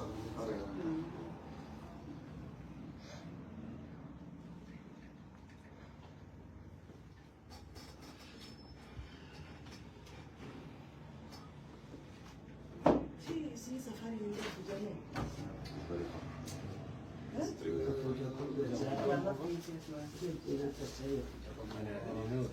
Someone came around 11 Of the night. to be here at 10 in the morning. But we shall dismantle them. We shall dismantle that for that simplified. How do you summon someone here tomorrow? Actually, maybe out of curiosity, not related to why we are here. For how long have you been here? Myself. It's in the public. It is in public one? It is written here. Oh, display. From June. Okay. Oh, from It was just out of June. curiosity. No. Yes, the predecessor just retired. Oh. Okay. No, to prepare that. Officers, prepare that. We shall be having an interview with You maybe perhaps you should have. It is instruction that are given by officers. Yeah, Allow me to give instructions first, Yeah. then I'll give you orders. They may exercising engaging themselves in acting futility. Perhaps need hearing, so that they may not engage themselves in an act that will not be fruitful for whatever engagement you want to engage yourself in. Okay, carry on. So we are here to answer summons issued to our client by one is the chair. Point of order, just before we proceed, maybe we could know their names so that we know we are dealing with. That will come later. Okay, I think that's a procedure. Yes. That's the procedures that at least we are all in sync. We don't have strangers. Carry on. I request that This is my team, my officers. And you're Mr. The rest, forget about it. Okay, the Introduce ourselves. We need to address because these are public servants. We need to know the servants and we are members of the public. We have also introduced ourselves. And what is his name? Maybe they can Another day they'll come to Parliament and somebody's supposed to be IT. That will become and they introduce about that. Let us address what is important now. About introductions. Hatuwezi kusema kila mtu akikuja tunaanza introduction. But unajua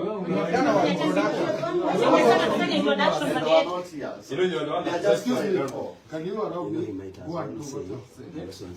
Because you know umewaita, hujui kwa nini umewaita. Yes, they're in the middle of us. Okay, so thank you for clearing the room of strangers. So we are here to answer to those summons.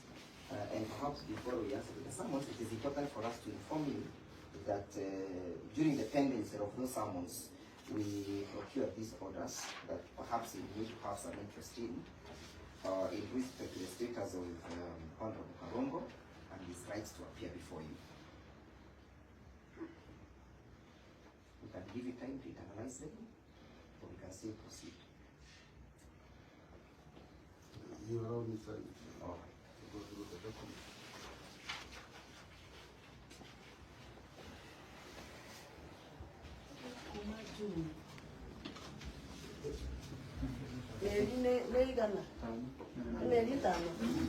Meri itano na niguo tuteng'erire tutigũteng'era rĩngĩ maya Ngai ii tũtigwĩtĩkĩra ihenya rĩrĩ nĩ rĩihũkia mũno ai hapana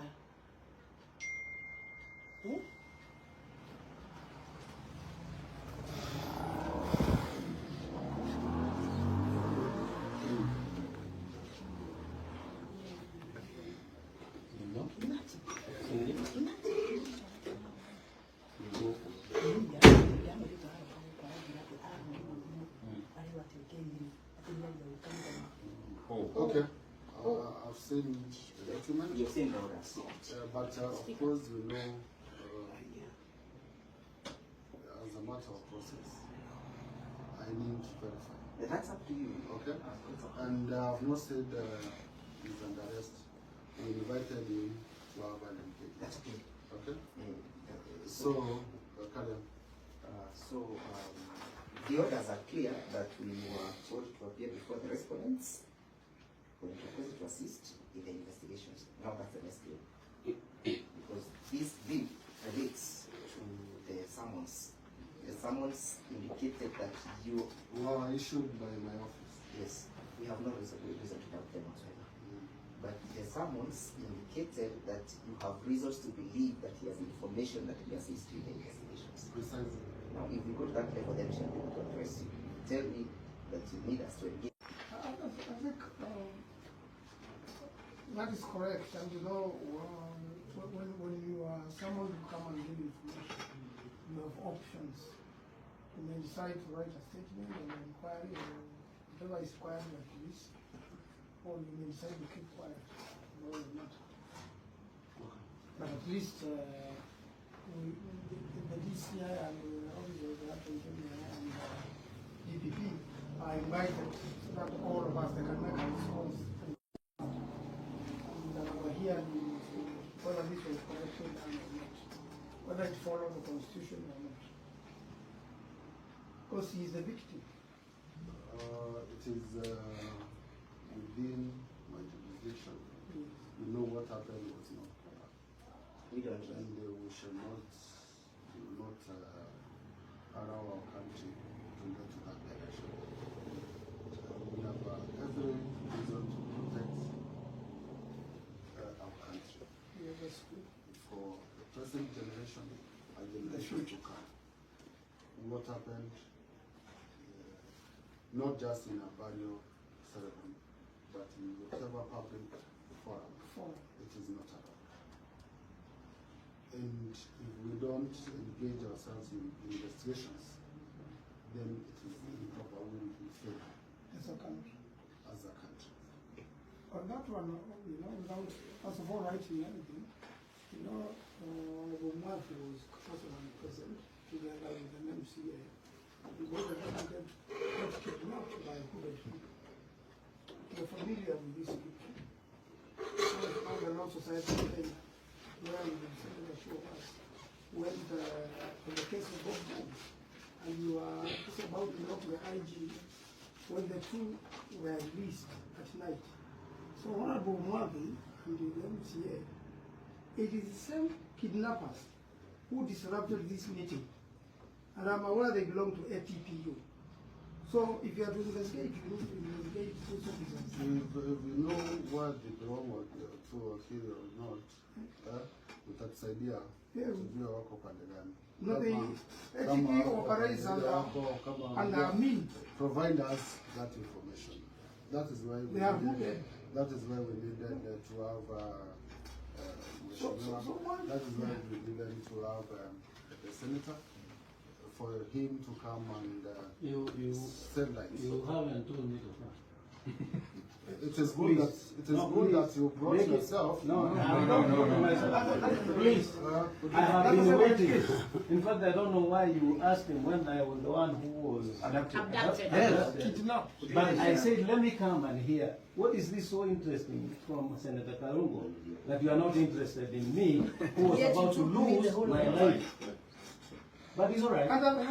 Today is Karungo's day. Mimi hakuna mtu aniongelesha kutoka. Ni vizuri umejileta. Hakuna habari nasema lazima nikusummon if I have interest to hearing from you. But now I've talked on their behalf. You are digressing. And he has gone public about it. We have been public about it. The president has denied the presence of kidnappers within the police. This meeting was disrupted by the police, not people. If you have evidence there, that would be very good. But maybe also, I just want to have one question. Just one. Maybe before we even proceed, just to understand. And excuse me, my interest is with the Honorable Senator. That's not everybody. And I'm going to. But hear my question first because I spoke. I just wanted to understand why I've been summoned here in Nyeri, while the others in that area have been summoned in Nairobi, others in the Moon. Why? You just wanted in Kiambu. Just wanted to understand why. So from there, we know how to engage you. I think that's an administrative question you can answer. If they have been summoned elsewhere, does not mean I will not summon it. Okay. This is the regional headquarters. Whatever happened there happened within this region. Are we together? So you can be summoned in Nyeri, So Mombasa, Kitui, doing the you are same within this region. If you committed crime elsewhere, you will be summoned. That's right. If you committed crime elsewhere, police officers will summon you. If one, I think the good English is if one committed crime elsewhere. Now if you, it's like you are. I'm engaging you as a person, but all this is about semantics. All this is about semantics. The reason why we are here, the summons. That is the most important. That is the most important, and I have my officers that are going to have an engagement with Wakili, and I will only engage the senator na wakili wake, wengine taomba watatupea nafasi. Wengine wote nitaomba watatupea nafasi. I'll give you a place where you can sit. I can give you some water. Not tea.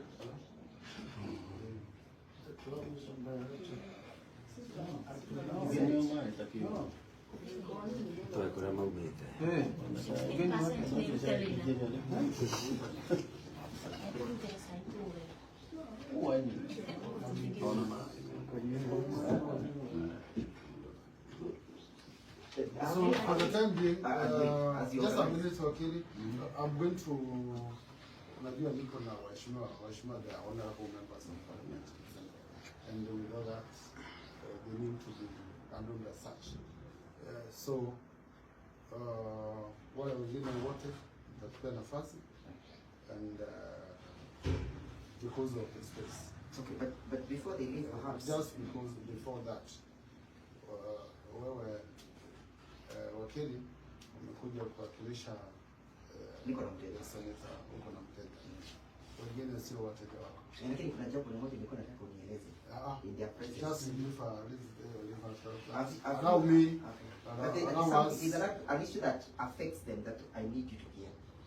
And this is about, have you heard or learned that the summons were issued by one Chirchir, and that the members of parliament here are also apprehensive that there is serious cannibalization of this force? You may choose to answer, you may abstain.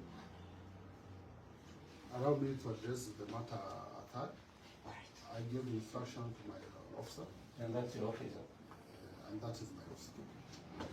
So you're really sharing things like this office. So I'm going to show them where they're going to sit.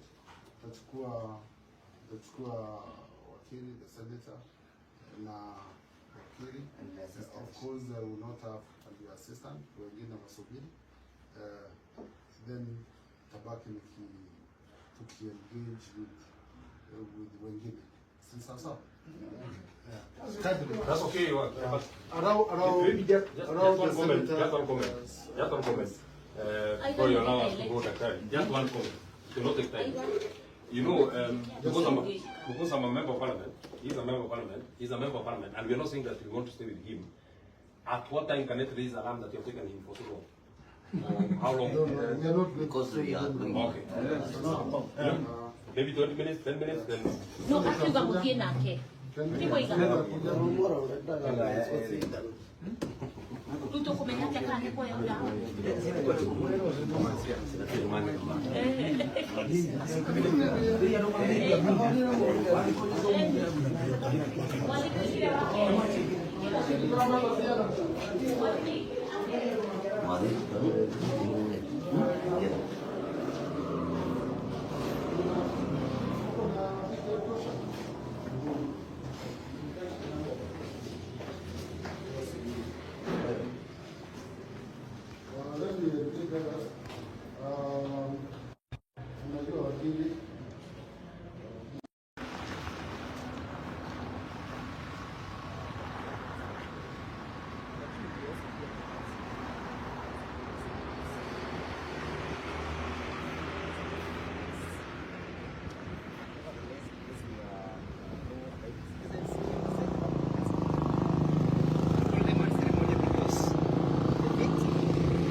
Yes, I want to say that everybody knows that the Senator for Kiambu, whether it's Mwafi, elected MCAs, Honorable Gandhi Gachagua and others, were attacked at a funeral. And upon the attack, you find that the person who is being attacked is the one who is being questioned. I want to say that the state, from the story of Mwafi, the state knows very well who the attackers were. They planned it. They even kidnapped the local MC and all of them. Therefore, the time Kenyans are still very careful about the rule of law. We are law-abiding citizens. And we don't want incidents like that to be repeated. Where people, while mourning and want to rest their ones who have left them, we don't have peace at all, because state agents are attacking them in their own private homes, in their private functions. And therefore, we have come to support the Senator for Kiambu for having gone through such a difficult moment, and now the police are summoning to what to arrest.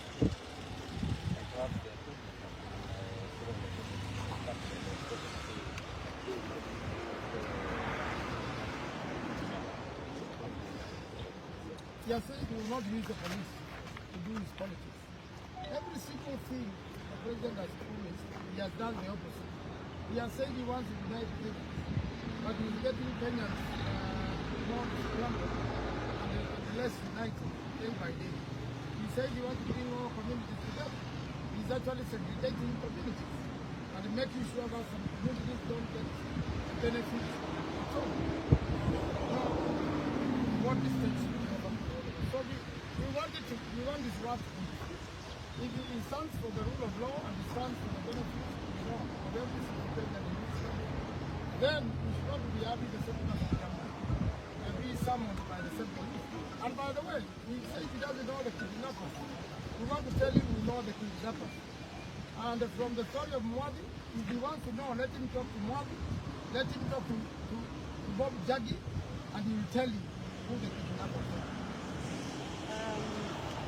Ningetaka kuongea because he's been threatened, and we are very, very concerned that Karungo Wathang'wa, who is a member of parliament a senator representing Kiambu, and having attended a funeral peacefully, and he did not even speak, he was not even given the microphone to speak during the funeral, has been summoned to come to me. He represents Kiambu people, not me. So we want to know why there is this discriminatory summons, why everybody else who was in that funeral has not been summoned in Nyeri, only Karungo Wathang'wa. Could it be just because he's a young person? Or could it be just because he seems not to have people backing him politically like others? Or what is the problem? Why should Karungo be summoned in Nyeri, and that is why we are doing? And I'm very happy because Karungo has been brought by leaders from Kiambu, from Machakos, from Makueni, from Murang'a, from Nyandarua. Tumekuja hapa kwa sababu we are getting worried. The trends at which the police is interfering in the political process and even religious processes of this country is very worrying in Mount Kenya. We are sleeping in fear. We are driving in fear. We are not even going to churches anymore because we are fearing we might be abducted along the way. It is time for us to speak because usipoongea maneno hayaendi vizuri. You would want to understand what's going on.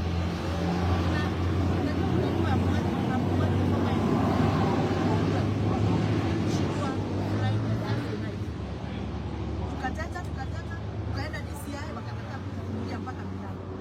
Tukafanya presa hapo hivi. So they never took any of our concerns. Only for Mwadhi to be dumped somewhere in Gong Road saa 10 ya asubuhi. Only after that, Mwadhi's friends and associates wenye wanafanya kazi na wao wakashikwa. Vijana wadogo wa kuuza mandazi, vijana wadogo wa kuuza kahawa wanashikwa, wanapelekwa kwa DCI, wanaambiwa waandike statement kwa nini walikuwa wanaenda mazishi. Kwani siku hizi tunakuwa tunaomba ruhusa kwenda mazishi? Tunakuwa tunaomba ruhusa kwenda kanisa? No, it's getting out of hand, and that is why we are here. And we need the world to know what is going on. People are getting intimidated every day, abducted every day.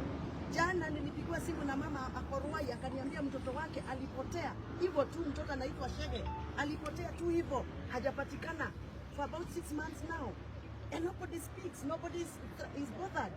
Mama Shege hana nguvu ya kuongea, sisi ambao tuko na nguvu ya kuongea lazima tunaongea.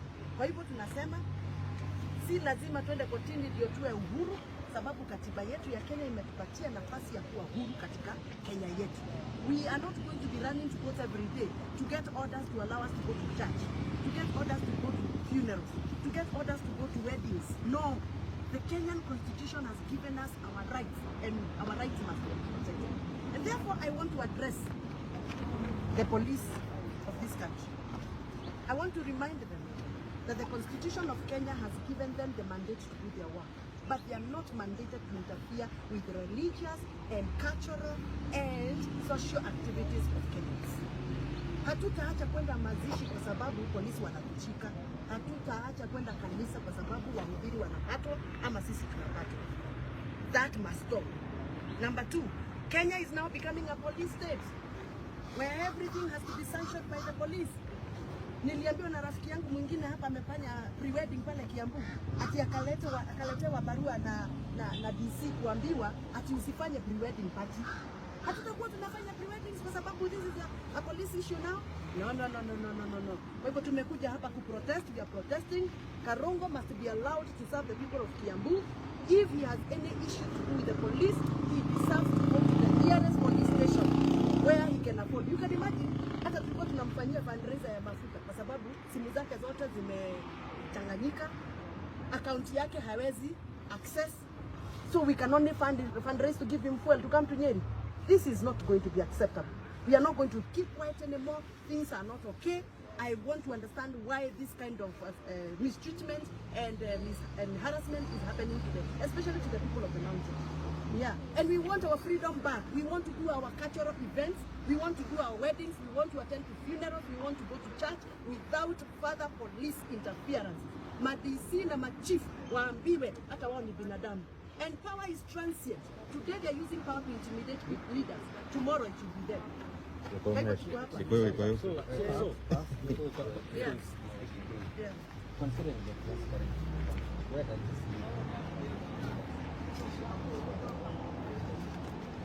No, we have just said that we are feeling a little bit unsafe.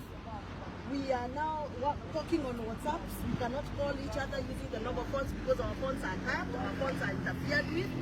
We are fearing even when we go, like for me, I'm a woman, I'm a mother, I go to buy milk, I go to buy Sukuma Wiki. We are fearing because we don't know what is being planned around our lives. We are targeted, and this must stop. Let me tell you, coming out strongly to support Rigathi Gachagua doesn't mean that we supported a witch, doesn't mean that we supported a criminal. Even if he was a criminal, he is our son. That is why we have come with Karongo, because he's also our son. And we cannot be intimidated and be taken to the cycles of intimidation just because we came out and supported Rigathi Gachagua. And this is nonsense, and it must stop. We have a constitution, and I personally made that constitution. And I'm not going to keep quiet when they're being harassed. We are not going to keep quiet when our children are being abducted every day. Kuna kijana anauza kahawa kwa soko. Kijana kwa sababu alisema kwa hizi mitandao ya kwamba aliona wale watu walivamia kule Limuru kwa mazishi. Kijana bilika zake zimechomwa, zimeharibiwa, vitu zake zimeharibiwa. Kijana amekuwa intimidated by the policemen. Kijana wa kuuza kahawa kwa soko, unamuuliza nini? Kijana wa kuchoma metula, unamuuliza nini? If really you have to harass people, then harass leaders, but leave the Kenyans alone to hustlers to do their jobs. This must stop, and we are saying it must stop, and we are going to scream loudest. Tukitoka hapa tunaenda kuripot kila ofisi ambayo inahusika. We must put them on notice. This must stop. Let Karongo, Wathangwa, let Wamushomba, let Senator Nyoto, let Senator Medo, let Kawajiro, and the rest of the people, the leaders, let them do their job, because we have a mandate given by the people of Kenya through the power of the vote. And you will not stop us from. You want to tell us now hatutakuwa tunaenda mazishi kwa sababu kuna jamaa amekasirika? Hatutakuwa tunazika watu wetu? Hatutakuwa tunaenda harambee kanisani ama hatunaenda worship kanisa kwa sababu kuna jamaa moja amekasirika? Hapana. Hapana, sisi si mapepo. Tuliambiwa sisi ni mapepo. We are not mapepo. We are human beings. We are Christian. Mimi nimeokoka na kulanga ile sadaka inaitwa sakramenti. Mimi nakulanga hiyo. Sasa mtu ambaye amesema mimi nakulanga sisikuli sadaka, nakula sakramenti. Kanisa wa yeye. Sasa kwa hiyo tunasema mimi niko na baba sababu nimepiga na nimesema hii na hii, hiyo ni kunikosea heshima. Na ya mwisho turenda kugaterere ithu ta andu akiri. Nituramaka muno ni undu wa maundu maratwarithio na mbere.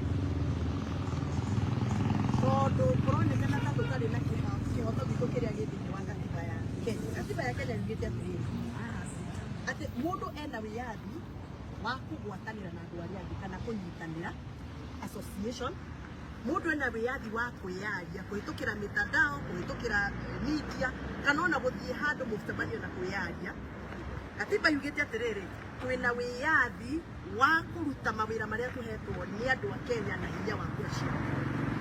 Nituramaka muno tondu riu turona riu thirikari irahuthira borithi na DCI kugiria andu mathie mathiko, kugiria andu mathie kanitha, kugiria andu mathie mohiki, kugiria andu mathie micemanio ya arimi, kugiria andu meke maundu maria twikaga maundu ire witu na maundu ma mihango itu ya biashara tukoiga atiriri twitatongoria kirima ni tumakite muno ati Karungu wa Thang'wa athuritwo ni andu hakuhi milioni 1 a Kiambu senator na kaundu gagekika Limuru mathiko-ini kundu ona atoire microphone mena aria mari nao nowe tu wiritwo oke Nyeri aripoti Nyeri aria angĩ othe mari mathiko-ini macio ri maheirwo wiyathi mathie maripoti kuria mundu ekwenda.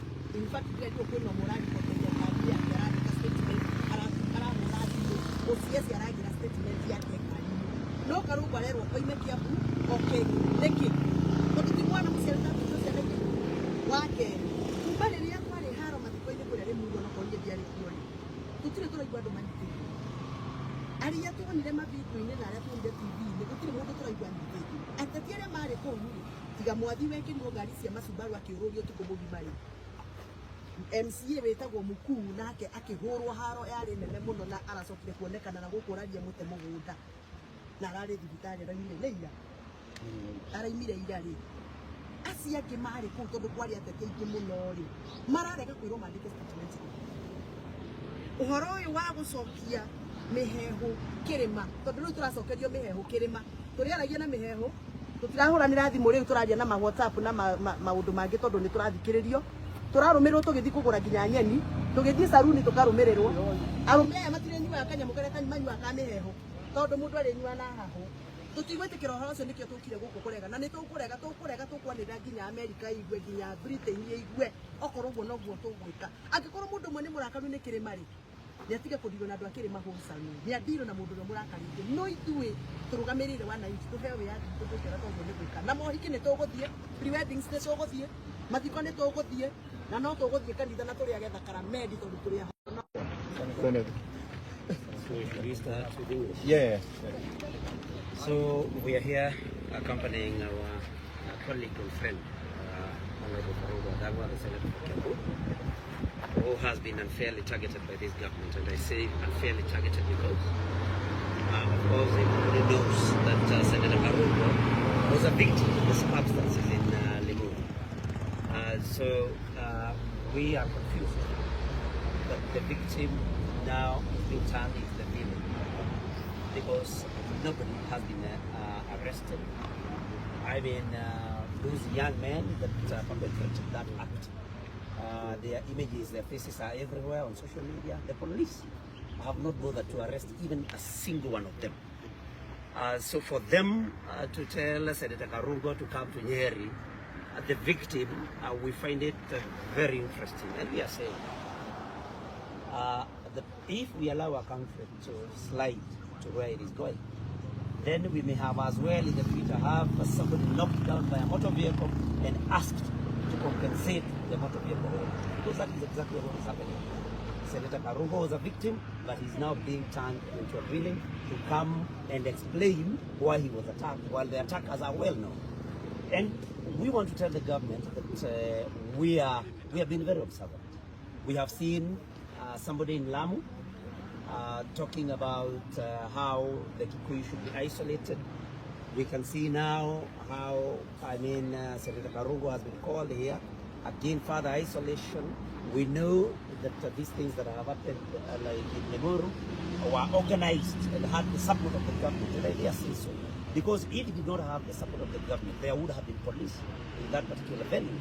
And as if that was not, people should have been arrested by now. The guy in Lamu who said some very ethnic, based comments, very bitter ones against, actually it was insightful, has not been arrested. And so we say this government has really lost direction. That is why now they are fighting everybody, including the churches. And they had isolated the Catholic Church. Now NCCK gave their own report yesterday, yesterday. And this is a government that has simply lost it. We have not demons operating in Kenya. What we are telling the government to do, go back to the crossroads, see where the rain started beating you. Otherwise, you refuse to be intimidated by government, and that is why we are here with Karungu wa Thang'wa, who is being intimidated to say, we say no to intimidation. I think I want to stop.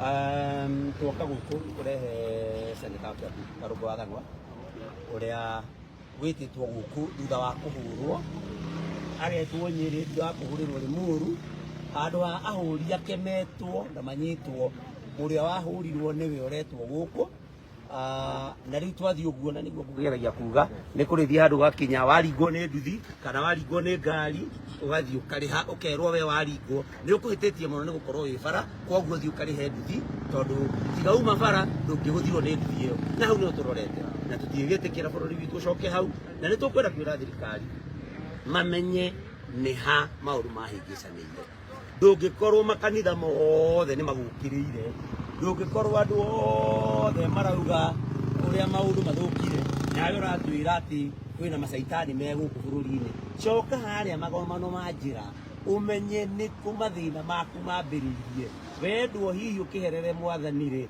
ugithi uhere na ukorwo urahera ihera genuine confession and repentance. Otherwise, things don't look good. The economy is not faring well. The church is not happy. Nobody is happy. I don't know mara kwagapi cia thibitari githomo gitirathomeka ni model cio iretwo ni funding model itaramenyekana riu macaitani mokira giriti muthie mwicirie maundu mathukire ha nikio twi guku Karungo wa Thang'wa tukurugama nake kinya hari hakabatarania na twithikira kihoto giake kiagararu. Asante.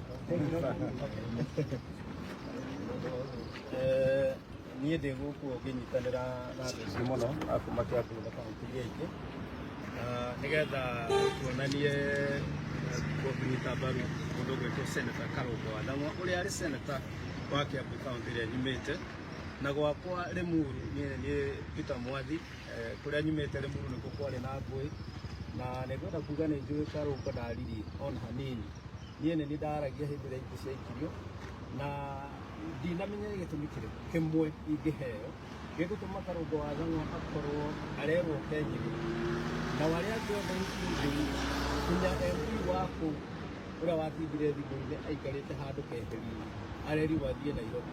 Ũguo nĩ kuonania Karungo arenda tarĩ kũherithio araherithio atwarwo kũraihu na nĩgetha ahane ta egwĩtigĩra no gũtirĩ mũndũ ũretigĩra na nĩguo ngwenda kuga haha hatirĩ mũndũ ũgwĩtigĩra akorwo mandwarire raundi ũguo magĩcoka makĩndetha iria mandeire nĩgetha ndĩtigĩre ĩni ũyũ ndĩ haha na ti rĩu ona rũciũ noke mpaka ndagĩka ya mũico gũtirĩ mũndũ wĩ haha ũgwĩtigĩra na tũroigire tũkũnyitana ithuothe ndaigua na gĩcukũrũ nĩgetha tũrũire kĩhoto. So I want to say this that I'm here in solidarity with Karungo wa Thang'wa and I can say I was among the abductees who were taken hostage by unmarked cars. And I'm very fortunate to be very alive. And I'm very happy with these leaders who are here, among the others who are not here, that they put enough pressure that I was released, including my family. I want to thank you very much. But what is important is to know that we are not going to stop fighting for the cause that we are fighting. All we did is to go for freedom. And that funeral belongs to a hustler. And I thought the narrative, though I wasn't on that side, the narrative of the current president regime was that they are going to hold hustlers' hands and lift them. Now they are lifting them into the grave. So what I want to say, and you hear me clear, it doesn't matter how many people you are going to trust, but we shall stand strong. Hapa hakuna mapepo. Nilisikia jana mtu aliita watu mapepo. Ati wale wanapinga Adani ni mapepo. Kwani nani alipeleka mjadala bunge na akasema ameondoa huo mjadala? Ni nani? Pepo ilipeleka. Si yeye ndio alisimama akasema ya kwamba amekuja bunge na nimeondoa hii mjadala, hatutaki kuendelea na Adani. Alafu anasema sisi ndio tulipinga, sio sisi. Kwa hivyo kama anaitana mapepo yeye ajua pepo ni nani, sio? Alafu pia unajua Adani walisema kule Marekani ya kwamba Adani walikuwa na kashfa. Kwa hivyo kama anaita mapepo, nataka kuambia Donald Trump umeitwa pepo. Kwa hivyo wachunge sana, tutakuwa tuko na tutaendelea kuwa.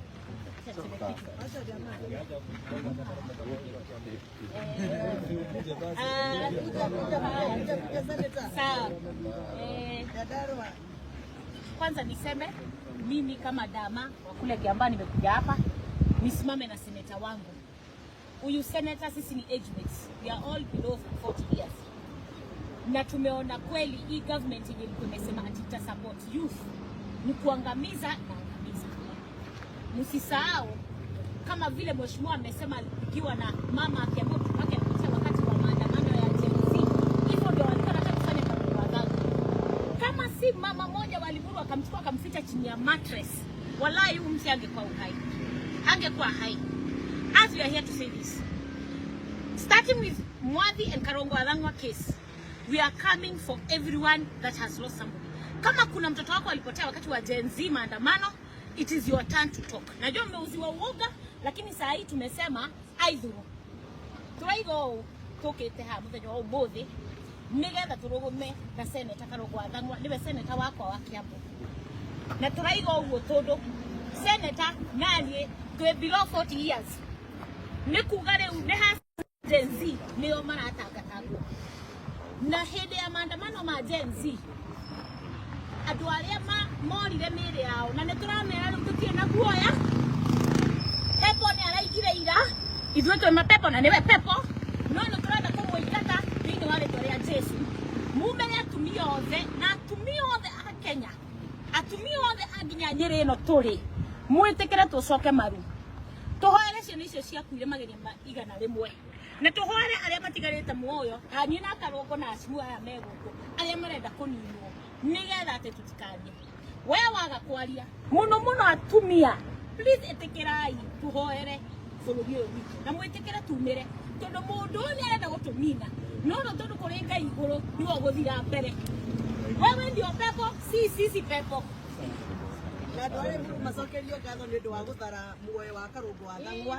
Tondũ rĩrĩa Karongo Athang'wa gwathanire akĩanjia gũtengerio na mabanga na indo iria ingĩ ciothe ciakĩrĩ kũu, Karongo athire mũciĩ ũmwe na agĩkora mũtumia warugaga njahi na mũtumia ũcio nĩ amũhithire na thĩinĩ nyũmba yake yana thĩinĩ akĩmũhitha na agĩtigĩrĩra nĩ acokia mĩrango na nĩ ahata nja. Mũtumia ũcio marutire wa kũhithĩrĩra na kũhe itungati irio. Ngai amũrathime na mũtũhoere tondũ nĩ tũrabatara mahoya. Very quickly, I want to say that the people of Nyandarua stand strongly with the people of Kiambu. We are here because the approach that the state has taken us by surprise. So the victim has been brought here all the way to Nyeri. A center was been erected to Kiambu to come with give evidence of what, in our opinion, we believe was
you can see with us is a delegation of members of parliament. But the key interest is Senator Karongo. So we are here because we were summoned. We want to see the person who has summoned us.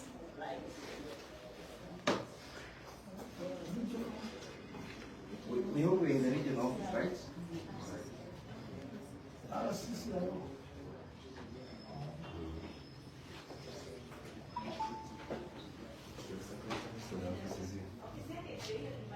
Okay, we can enter. Yeah. Okay. We are here with the secretary. Asanteni sana. Bwana.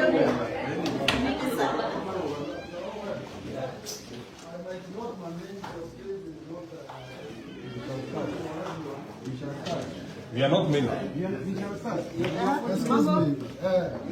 Because you have the people who make invitations and budgets. Gari tutasimama. Hatuna You are ngapi?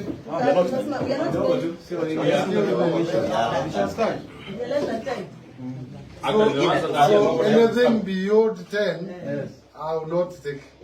Kwanza usalimie na utuombee jamani. Nimekusalimia lakini unajua there's one we have issues of safety, we have issues of COVID. But you see, would have been more than this. I'm not handling more than 10 people. That's okay, we are not. Wengine, so let me have because I'm the lawyer and who has come with them. And each every person has a role to respond to. And every person, it's either you admit us, you don't admit us. na kila boma iko na sheria yake. Then take us to a bigger And the way room. we have it. Take us to a bigger room. Nikuuliza mkubwa, ukiangalia no. Wacha tusikizane hapo. Tunasikizana. Wacha tusikizane hapo. We are not more I than will them. not allow the entire town. Let me have what is not town. We are actually 9. You cannot And every person who is here has a role to play. Mheshimiwa kaa chini. Haya. Kaa chini wewe. Wewe simama pande hii. Simama pande hii. Sawa. That's an advocate. Wakili. Yes. Pita pande hii kidogo. That's a medium. For the state. Wanangojea kidogo tafadhali. I'll be inviting you. Let me address Don't let them hear the reason you have called us. Wakili ni boma yangu. Allow me to address this. I will have time with the media. There's no problem. I will talk to the media. No, boss, I don't think you're being fair. Yes. These guys are working like you're working. You allow them to do their job. You are public. You are public. Okay. Sasa karibuni sasa. Wakili wacha maneno mengi. We hope we're in the right place and we're not in the Wakili wacha maneno observing mengi. the table room. No, you know, this is the space you people have So given are me. we in the right place? Are we before the regional? You are the right place. Karibuni sana. We're also in a public office, correct? Yes.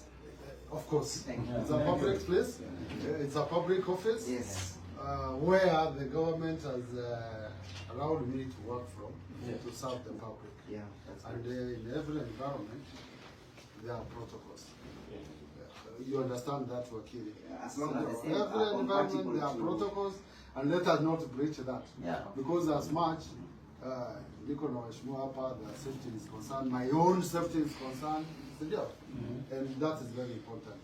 We will not say, hata sisi tukienda kwa mheshimiwa, sio kila mtu atajazana hapo. It's always important. Accepted. You have complied. Yes, compliant. So karibuni sana. Yeah.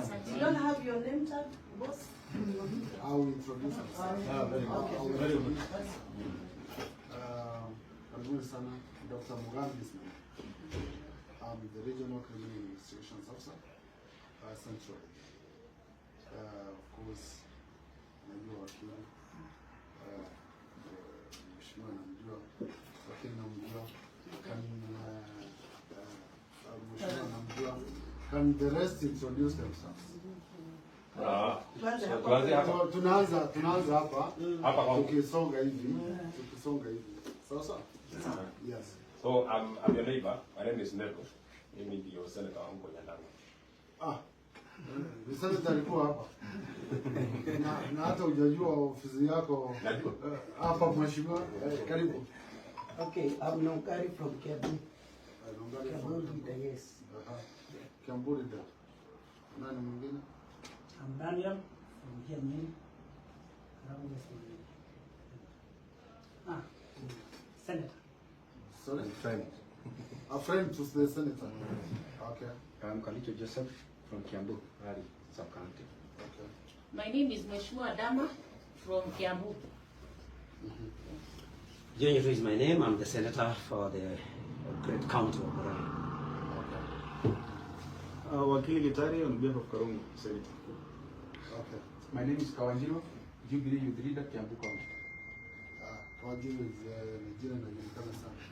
Hapana, si hiyo sio hilo nasema.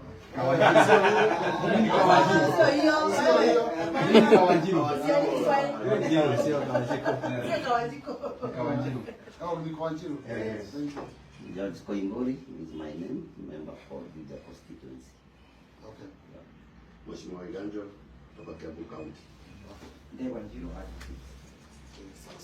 Amushamba Kidongori. Peter Mwadi, immediate former MP.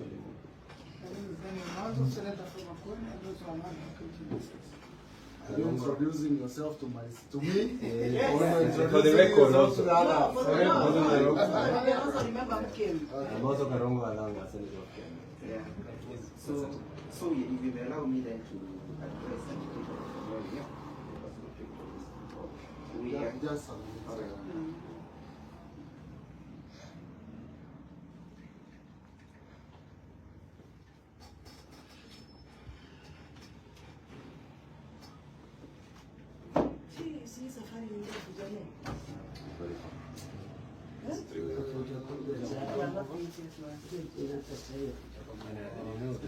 Someone came around 11 Of the night.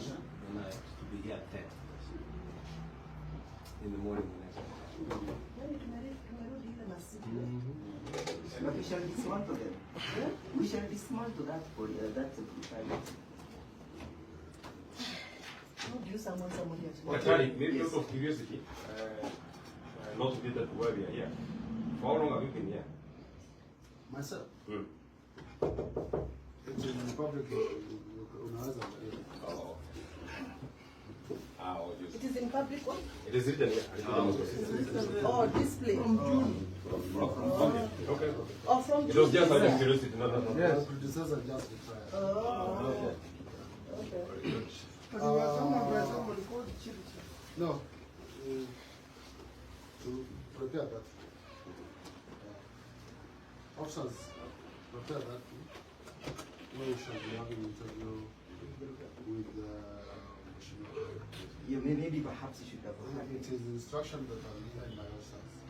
Allow me to give instructions first. Yeah. Then I will give you orders. They may engaging themselves in acting futility. Perhaps need to hear me. So that they may not engage themselves in an act that will not be fruitful for whatever engagement you want to engage yourself in. Okay, carry on. So we are here to answer summons issued to our client by one Mr. Chirchir.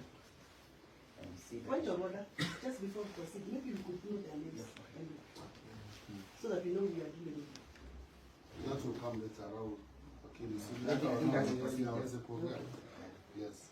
That's the procedures of this. We are all in sync. We don't have skills. Carry on.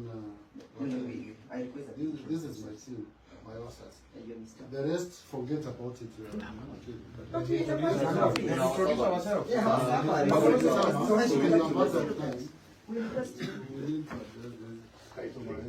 Hatuna haraka because these are public servants. We need to know the servants and we are members of public. We have also introduced our CCIO. And what is his name? Maybe they can Another day they'll come to Parliament and somebody's having that will become and they forget about that. Let us address what is important now. About introductions. As well as kusema kila mtu akikuja tunaanza introduction. But unajua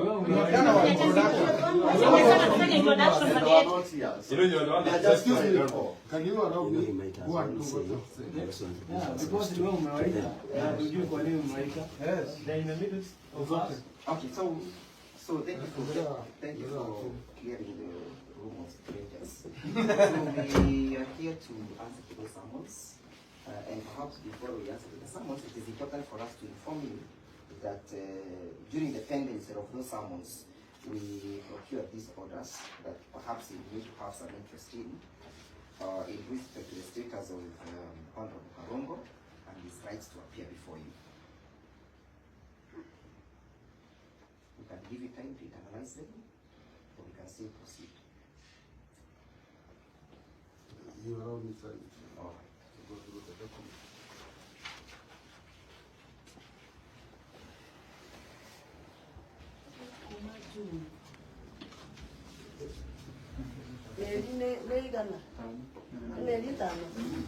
Meri tano na niguo tuteng'erire tutiguteng'era ringi maya Ngai ii tutigwitikira ri ihenya ri niri ihitia muno ai hapana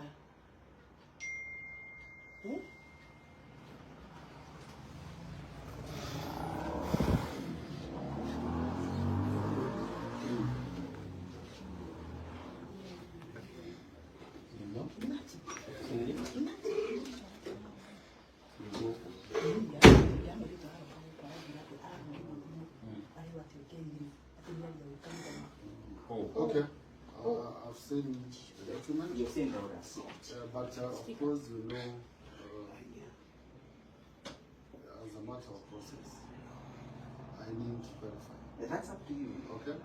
And I've not said he's under arrest. We invited him to have an engagement. That's okay. Okay. So, Karen. The orders are clear that we were told to appear before the respondents when requested to assist in the investigations. Now that's the next claim. Because this bill relates to the summons. The summons indicated that you were issued by my office. Yes, we have no reason to doubt them whatsoever. But the summons indicated that you have reasons to believe that he has information that can assist you in the investigations. Precisely. Now, if we go to that level, then we shall be able to address you. Tell me that you need us to engage. I think that is correct. And you know, when you are someone who come and give information, you have options. You may decide to write a statement or an inquiry or whatever is required by police, or you may decide to keep quiet. No, not. But at least the DCI and the officers and DPP are invited so that all of us can make a response. And we're here whether this was corrected or not, whether it follows the constitution or not. Because he is the victim. It is within my jurisdiction. You know what happened was not proper. We don't. And we should not allow our country to get to that direction. We have every reason to protect our country. Yeah, that's good. For the present generation and the generation to come. What happened, not just in a burial ceremony, but in whatever public forum, it is not allowed. And if we don't engage ourselves in investigations, then it is improper. We will fail as a country. On that one, you know, without first of all writing anything, you know, Honorable Murphy was personally present together with an MCA. We got kidnapped by Hubert. You're familiar with this people. How the Law Society of Kenya, where we went to the case of Bob Jones, and you are just about to knock the IG when the two were released at night. So Honorable Murphy and the MCA, it is the same kidnappers who disrupted this meeting. And I'm aware they belong to ATPU. So if you are to investigate, you need to investigate those officers. If we know what the wrong or to kill or not, utatusaidia kujua wako pande gani. No, the HED operates under me. Provide us that information. That is why we needed, that is why we needed to have that is why we needed to have the senator for him to come and send like you haven't told me to come. It is good that that you brought yourself. No, please. I have been waiting. In fact, I don't know why you asked him when I was the one who was abducted. Kidnapped. But I said, let me come and hear. What is this so interesting from Senator Karungo that you are not interested in me, who was about to lose my life? But it's all right. Today is Karungo's day. Mimi hakuna mtu aniongelesha kutoka hapa. Ni vizuri umejileta. Hakuna habari nasema lazima nikusummon if I have interest to hearing from you. But now I've talked on their behalf. You are digressing. And he has gone public about it. We have been public about it. The president has denied the presence of kidnappers within the police. This meeting was disrupted by the police, not people. If you have evidence, that would be very good. But maybe also, I just want to have one question, just one, before we even proceed, just to understand. And excuse me, my interest is with the That's not everybody. And I'm going to. But hear my question first because I spoke. I just wanted to understand why I've been summoned here in Nyeri, while the others in that area, been summoned in Nairobi, others in the Meru. Why? You just wanted in Kiambu. Just wanted to understand why. So from there, we know how to engage you. I think that's an administrative question you can answer.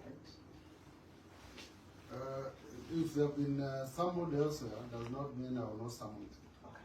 This is the regional headquarters. Whatever happened there happened within this region. Are we together? So you can be summoned in Nyeri, So Mombasa, Kitui, doing the you are same. within this region. If you committed crime elsewhere, you will be summoned. That's right. If you committed crime elsewhere, police officers will summon you.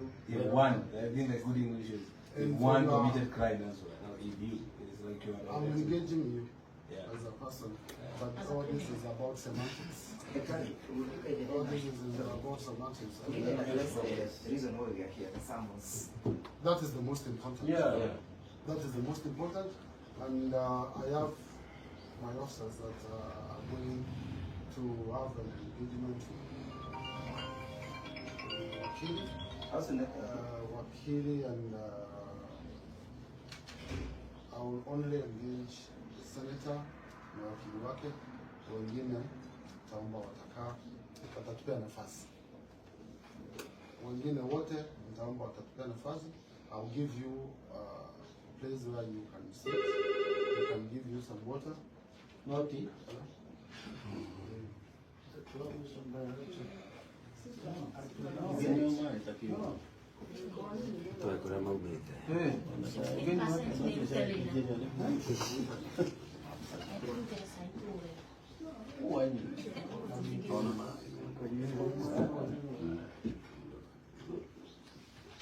for the time being, just a minute wakili, I'm going to unajua niko na waheshimiwa the honorable members of parliament, and we know that they need to be handled as such.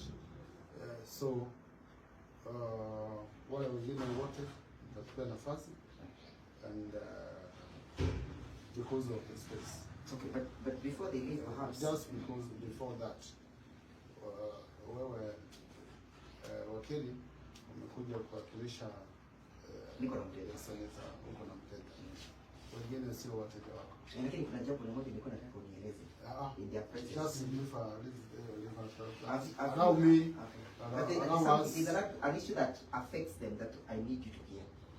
And this is about, have you heard or learned that the summons were issued by one Chirchir, and that the members of parliament here are also apprehensive that there is serious cannibalization of this force? may choose to answer, you may abstain. Allow me to address the matter at hand. I gave instruction to my officer. And that's your officer? And that is my officer. So you're doing everything, things like this office. So I'm going to show them where they're going to sit. Tachukua wakili, the senator, na wakili. Of course, they will not have the assistant, wengine wasubiri. Then tabaki tuki-engage with wengine. Si sawa? That's okay. Just one comment. Before you allow us to go that just one comment. To not take time. You know, because I'm a member of parliament, he's a member of parliament, and we're not saying that we want to stay with him. At what time can it raise alarm that you've taken him for so long? How long? Because we are okay. Maybe 20 minutes, 10 minutes, then. No, actually, I'm going to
Yes, I want to say that everybody knows that the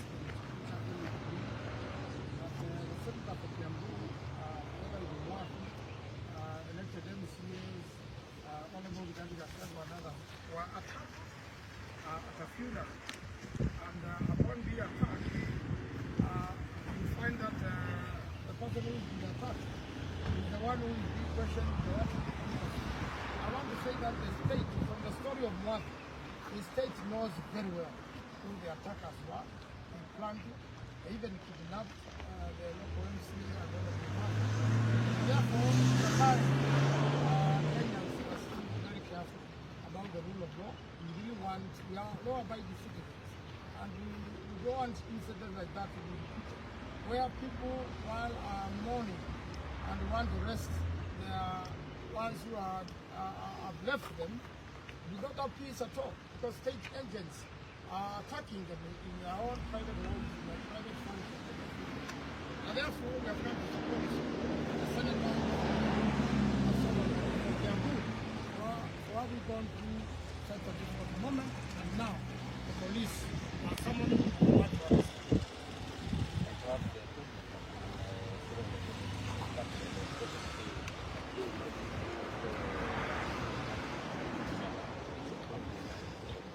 He has said he will not use the police to do his politics. Every single thing the president has promised, he has done the opposite. He has said he wants to unite people, but he's getting Kenyans more scrambled and less united day by day. He said he wants to bring all communities together. He's actually segregating communities and making sure that some communities don't get benefits at all. Now, what distance? So we want this war to be. If he stands for the rule of law and he stands for the benefits of every single Kenyan in this country, then we should not be happy the Senator of Kiambu may be summoned by the same police. And by the way, he says he doesn't know the kidnappers. We want to tell him we know the kidnappers. And from the story of Mwadhi, if he wants to know, let him talk to Mwadhi, let him talk to Bob Jagi, and he will tell you who the kidnappers are. Ningetaka kuongea doubts because he's been threatened, and we are very, very concerned that Karungo Wathang'wa, who is a member of parliament a senator representing Kiambu, and having attended a funeral peacefully, and he did not even speak, he was not even given the microphone to speak during the funeral, has been summoned to come to me.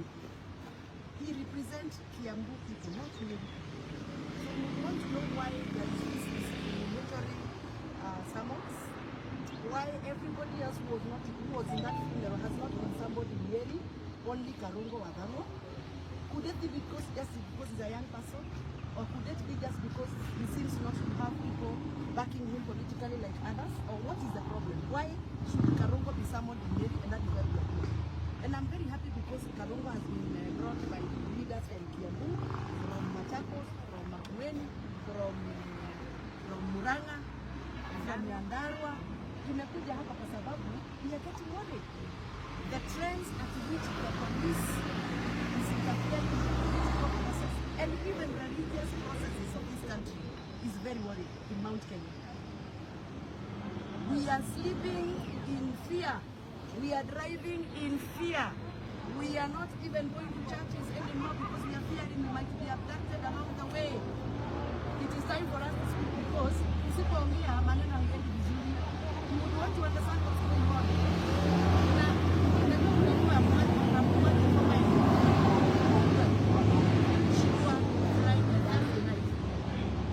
Tukatata, tukaenda DCI, wakataka kuingia mpaka Milano. Tukafanya presa hapo hivi. So they never took any of our concerns. Only for Mwadhi to be dumped somewhere in Gong Road, saa 10 ya asubuhi. Only after that, Mwadhi's friends and associates wenye wanafanya kazi na wao wakashikwa. Vijana wadogo wa kuuza mandazi, vijana wadogo wa kuuza kahawa wanashikwa, wanapelekwa kwa DCI, wanaambiwa waandike statement kwa nini walikuwa wanaenda mazishi. Kwani siku hizi tunakuwa tunaomba ruhusa kwenda mazishi? Tunakuwa tunaomba ruhusa kwenda kanisa? No, it's getting out of hand, and that is why we are here. And we need the world to know what is going on. People are getting intimidated every day, abducted every day. Jana nilipigiwa simu na mama Akorwai akaniambia mtoto wake alipotea hivyo tu, mtoto anaitwa Shege, alipotea tu hivyo, hajapatikana for about 6 months now, and nobody speaks, nobody is bothered. Mama Shege hana nguvu ya kuongea, sisi ambao tuko na nguvu ya kuongea lazima tunaongea. Kwa hivyo tunasema si lazima twende kotini ndio tuwe uhuru, sababu katiba yetu ya Kenya imetupatia nafasi ya kuwa huru katika Kenya yetu.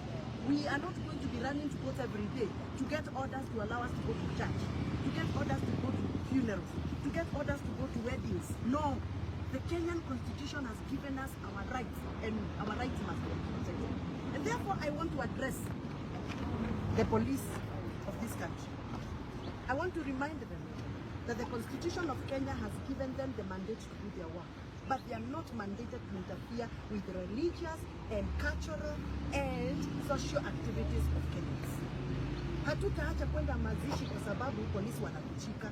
Hatutaacha kwenda kanisa kwa sababu wahubiri wanapatwa ama sisi tunapatwa. That must stop.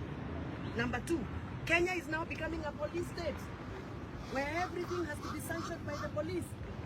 Niliambiwa na rafiki yangu mwingine hapa amefanya pre-wedding pale Kiambu, ati akaletewa barua na DC kuambiwa ati usifanye pre-wedding party.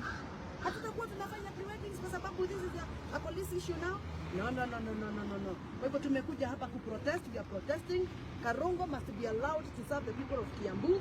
If he has any issue to do with the police, he deserves to go to the nearest police station where he can afford. You can imagine, hata tulikuwa tunamfanyia fundraiser ya mafuta kwa sababu simu zake zote zimechanganyika, account yake hawezi access, so we can only fundraise to give him fuel to come to Nyeri. This is not going to be acceptable. We are not going to keep quiet anymore. Things are not okay. I want to understand why this kind of mistreatment and harassment is happening to them, especially to the people of the mountain. Yeah, and we want our freedom back. We want to do our cultural events. We want to do our weddings. We want to attend to funerals. We want to go to church without further police interference. Ma-DC na ma-chief waambiwe hata wao ni binadamu. And power is transient. Today they are using power to intimidate leaders. Tomorrow it will be them. Yes. Yeah. Considering the transparency, where does this No, we have just said that we are feeling a little bit unsafe. We are now talking on WhatsApps. We cannot call each other using the normal phones because our phones are tapped, our phones are interfered with. We are fearing even when we go, like for me, I'm a woman, I'm a mother, I go to buy milk, I go to buy Sukuma Wiki. We are fearing because we don't know what is being planned around our lives. We are targeted. And this must stop. Let me tell you, coming out strongly to support Rigathi Gachagua doesn't mean that we supported a witch, doesn't mean that we supported a criminal. Even if he was a criminal, he is our son. That is why we have come forward with Karungo, because he's also our son. And we cannot be intimidated and be taken to the cycles of intimidation just because we came out and supported Rigathi Gachagua. And this is nonsense, and it must stop. We have a constitution, and I personally made that constitution. And I'm not going to keep quiet when they're being harassed. We are not going to keep quiet when our children are being abducted every day. Kuna kijana anauza kahawa kwa soko. Kijana kwa sababu alisema kwa hizi mitandao ya kwamba aliona wale watu walivamia kule Limuru kwa mazishi. Kijana bilika zake zimechomwa, zimeharibiwa, vitu zake zimeharibiwa. Kijana amekuwa intimidated by the policemen. Kijana wa kuuza kahawa kwa soko, unamuuliza nini? Kijana wa kuchoma metula, unamuuliza nini? If really you have to harass people, then harass leaders, but leave the Kenyans alone to hustlers to do their jobs. This must stop, and we are saying it must stop, and we are going to scream loudest. Tukitoka hapa tunaenda kuripoti kila ofisi ambayo inahusika. We must put them on notice. This must stop. Let Karongo, Wadangwa, let Wamushomba, let Senator Nyoto, let Senator Medo, let Kawajiro, and the rest of the people, the leaders, let them do their job, because we have a mandate given by the people of Kenya through the power of the vote. And you will not stop us from. You want to tell us now hatutakuwa tunaenda mazishi kwa sababu kuna jamaa amekasirika? Hatutakuwa tunazika watu wetu? Hatutakuwa tunaenda harambee kanisani ama hatunaenda worship kanisa kwa sababu kuna jamaa moja amekasirika? Hapana. Hapana, sisi si mapepo, tuliambiwa sisi ni mapepo. We are not mapepo. We are human beings. We are Christian. Mimi nimeokoka na kulanga ile sadaka inaitwa sakramenti. Mimi nakulanga hiyo. Sasa mtu ambaye amesema mimi nakulanga, sisi kuli sadaka, nakula sakramenti. Kanisa wa yeye. Sasa kwa hiyo tunasema mimi niko na baba sababu nimepinga na nimesema hii na hii, hiyo ni kunikosea heshima. Na ya mwisho turenda kugaterere ithu ta andu akiri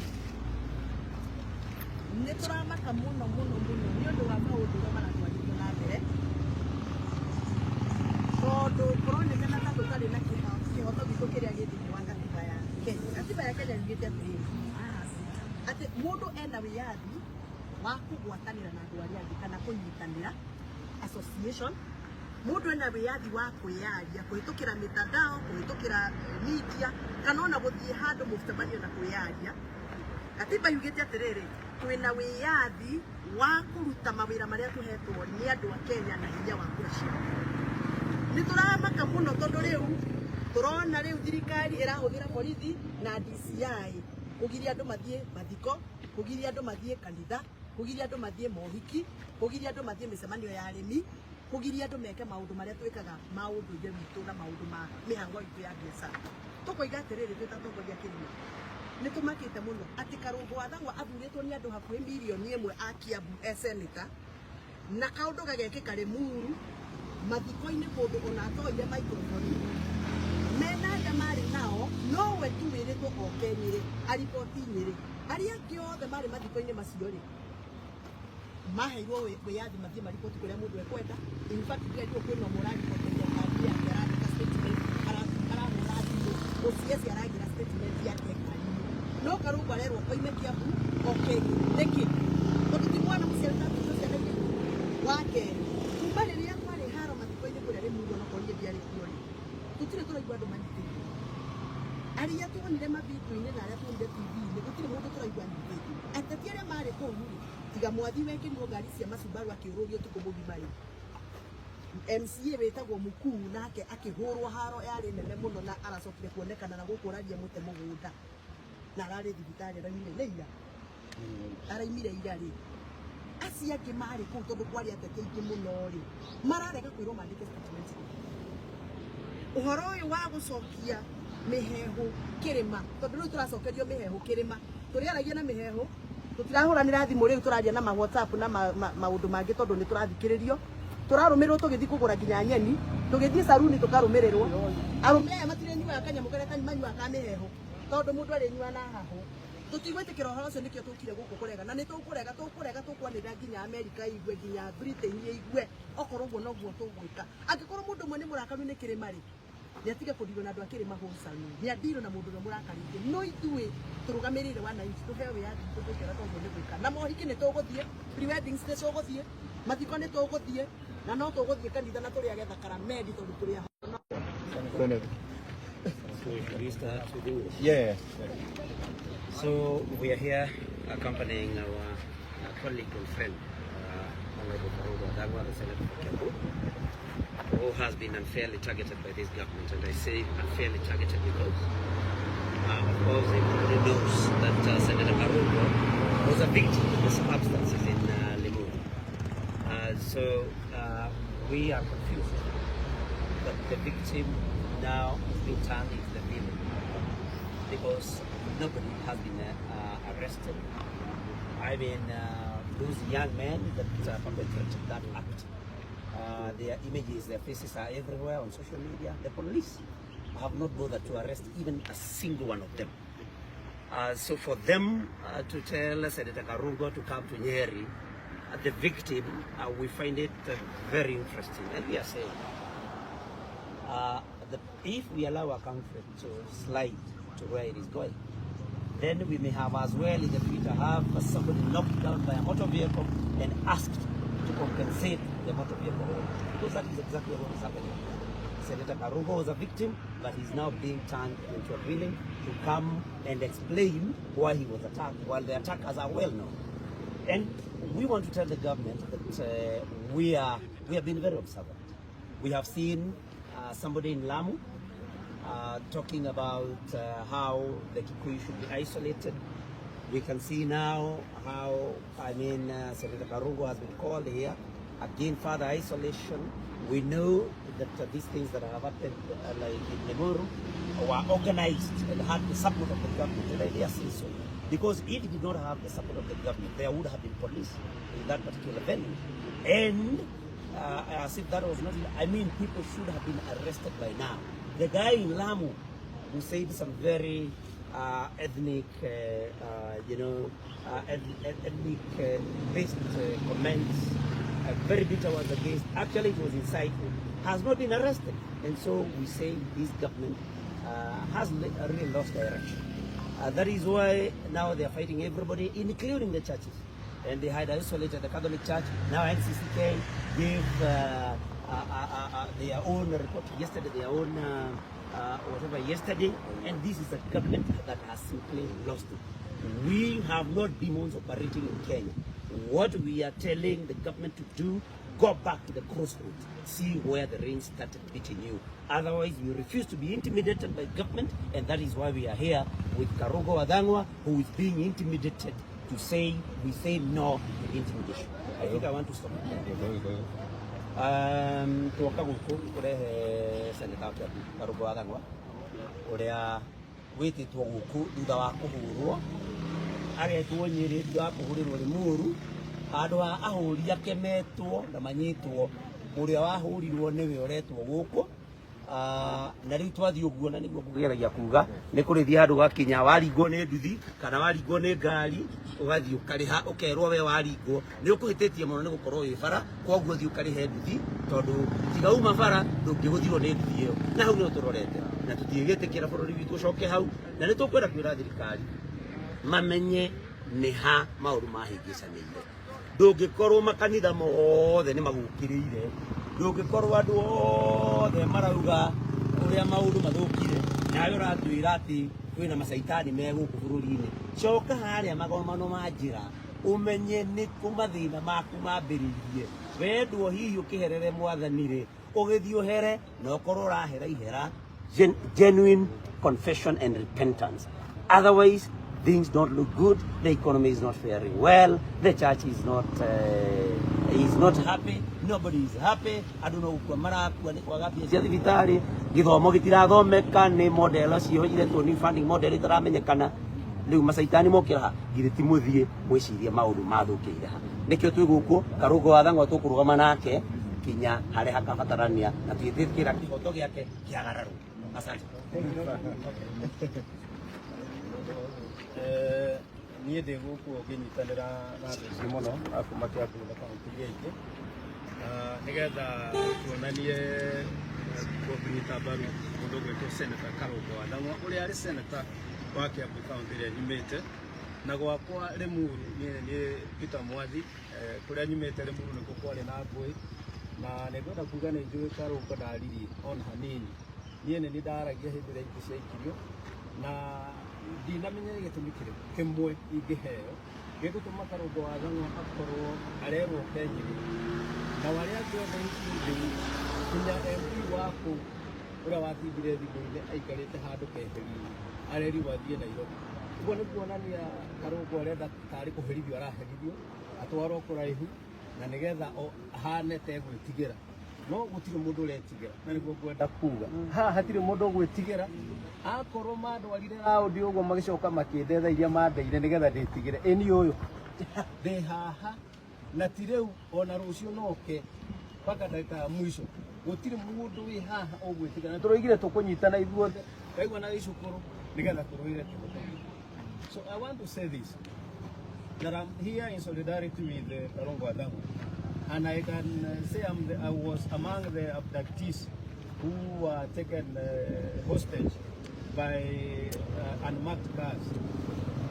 And I'm very fortunate to be very alive, and I'm very happy with these leaders who are here among the others who are not here, that they put enough pressure that I was released, including my family.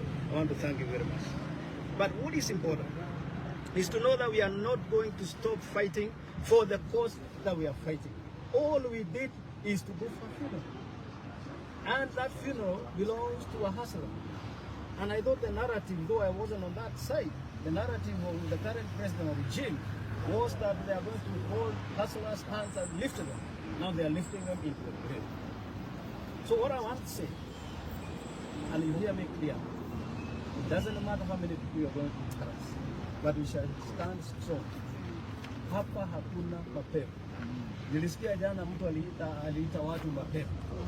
Ati wale wanapinga Adani ni mapepo. Kwani nani alipeleka mjadala bunge na akasema ameondoa huo mjadala? Ni nani? Pepo ilipeleka. Si yeye ndio alisimama akasema ya kwamba amekuja bunge na nimeondoa hii mjadala, hatutaki kuendelea na Adani. Alafu anasema sisi ndio tulipinga, sio sisi. Kwa hivyo kama anaitana mapepo yeye ajua pepo ni nani, sio? Alafu pia unajua Adani walisema kule Marekani ya kwamba Adani walikuwa na kashifa. Kwa hivyo kama anaita mapepo, nataka kuambia Donald Trump umeitwa pepo. Kwa hivyo wachunge sana, tutakuwa tuko na tutaendelea kuwa.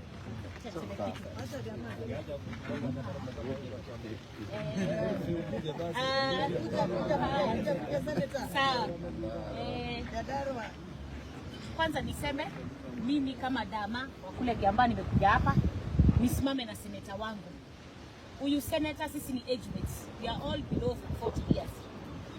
Na tumeona kweli hii government ilikuwa imesema ati ita support youth ni kuangamiza na kuangamiza. Msisahau kama vile mheshimiwa amesema alipigiwa na mama akiamua kupaka wakati wa maandamano ya Gen Z. Hivyo ndio walikuwa wanataka kufanya Karungo wa Thang'wa. Kama si mama moja walimuru akamchukua akamficha chini ya mattress, wallahi huyu mtu angekuwa uhai. Angekuwa hai. As we are here to say this, starting with Mwathi and Karungo wa Thang'wa case, we are coming for everyone that has lost somebody. Kama kuna mtoto wako alipotea wakati wa Gen Z maandamano, it is your turn to talk. Najua mmeuziwa uoga, lakini saa hii tumesema aidhuru. Turaigo tukite ha muthenya wa umuthi nigetha turugume na Senator Karungo wa Thang'wa niwe senator wakwa wa Kiambu na turaiga uguo tondu senator nani twe below 40 years ni kuga riu ni ha Gen Z nio maratangatangwo na hindi ya maandamano ma Gen Z andu aria morire miri yao na nituramera riu tutie na guoya pepo ni araigire ira ithuĩ twĩ mapepo na niwe pepo no nĩtũrenda kũmũingata thĩinĩ wa rĩtwa rĩa Jesu mumere atumia othe na atumia othe a Kenya atumia othe a nginya Nyĩrĩ ĩno tũrĩ mwĩtĩkĩre tũcoke maru tũhoere ciana icio ciakuire mageria igana rĩmwe na tũhoere arĩa matigarĩte muoyo anyu na Karungo na acimu aya me gũkũ arĩa marenda kũninwo nĩgetha atĩ tũtikanie we waga kwaria mũno atumia please ĩtĩkĩrai tũhoere bũrũri ũyũ witũ na mwĩtĩkĩre tumĩre tondũ mũndũ ũyũ nĩarenda gũtũnina no tondũ kũrĩ Ngai igũrũ nĩwe ũgũthira mbere wewe ndio pepo sisi pepo na andũ arĩa macokerio ngatho nĩ ũndũ wa gũthara muoyo wa Karungo wa Thang'wa tondũ rĩrĩa Karungo wa Thang'wa gwathanire akĩanjia gũteng'erio na mabanga na indo iria ingĩ ciothe ciakĩrĩ kũu Karungo athire mũciĩ ũmwe na agĩkora mũtumia warugaga njahi na mũtumia ũcio nĩamũhithire na thĩinĩ nyũmba yake yana thĩinĩ akĩmũhitha na agĩtigĩrĩra nĩacokia mĩrango na nĩahata nja mũtumia ũcio marutire wa kũhithĩrĩra na kũhe itungati irio Ngai amũrathime na mũtũhoere tondũ nĩtũrabatara mahoya. Very quickly, I want to say that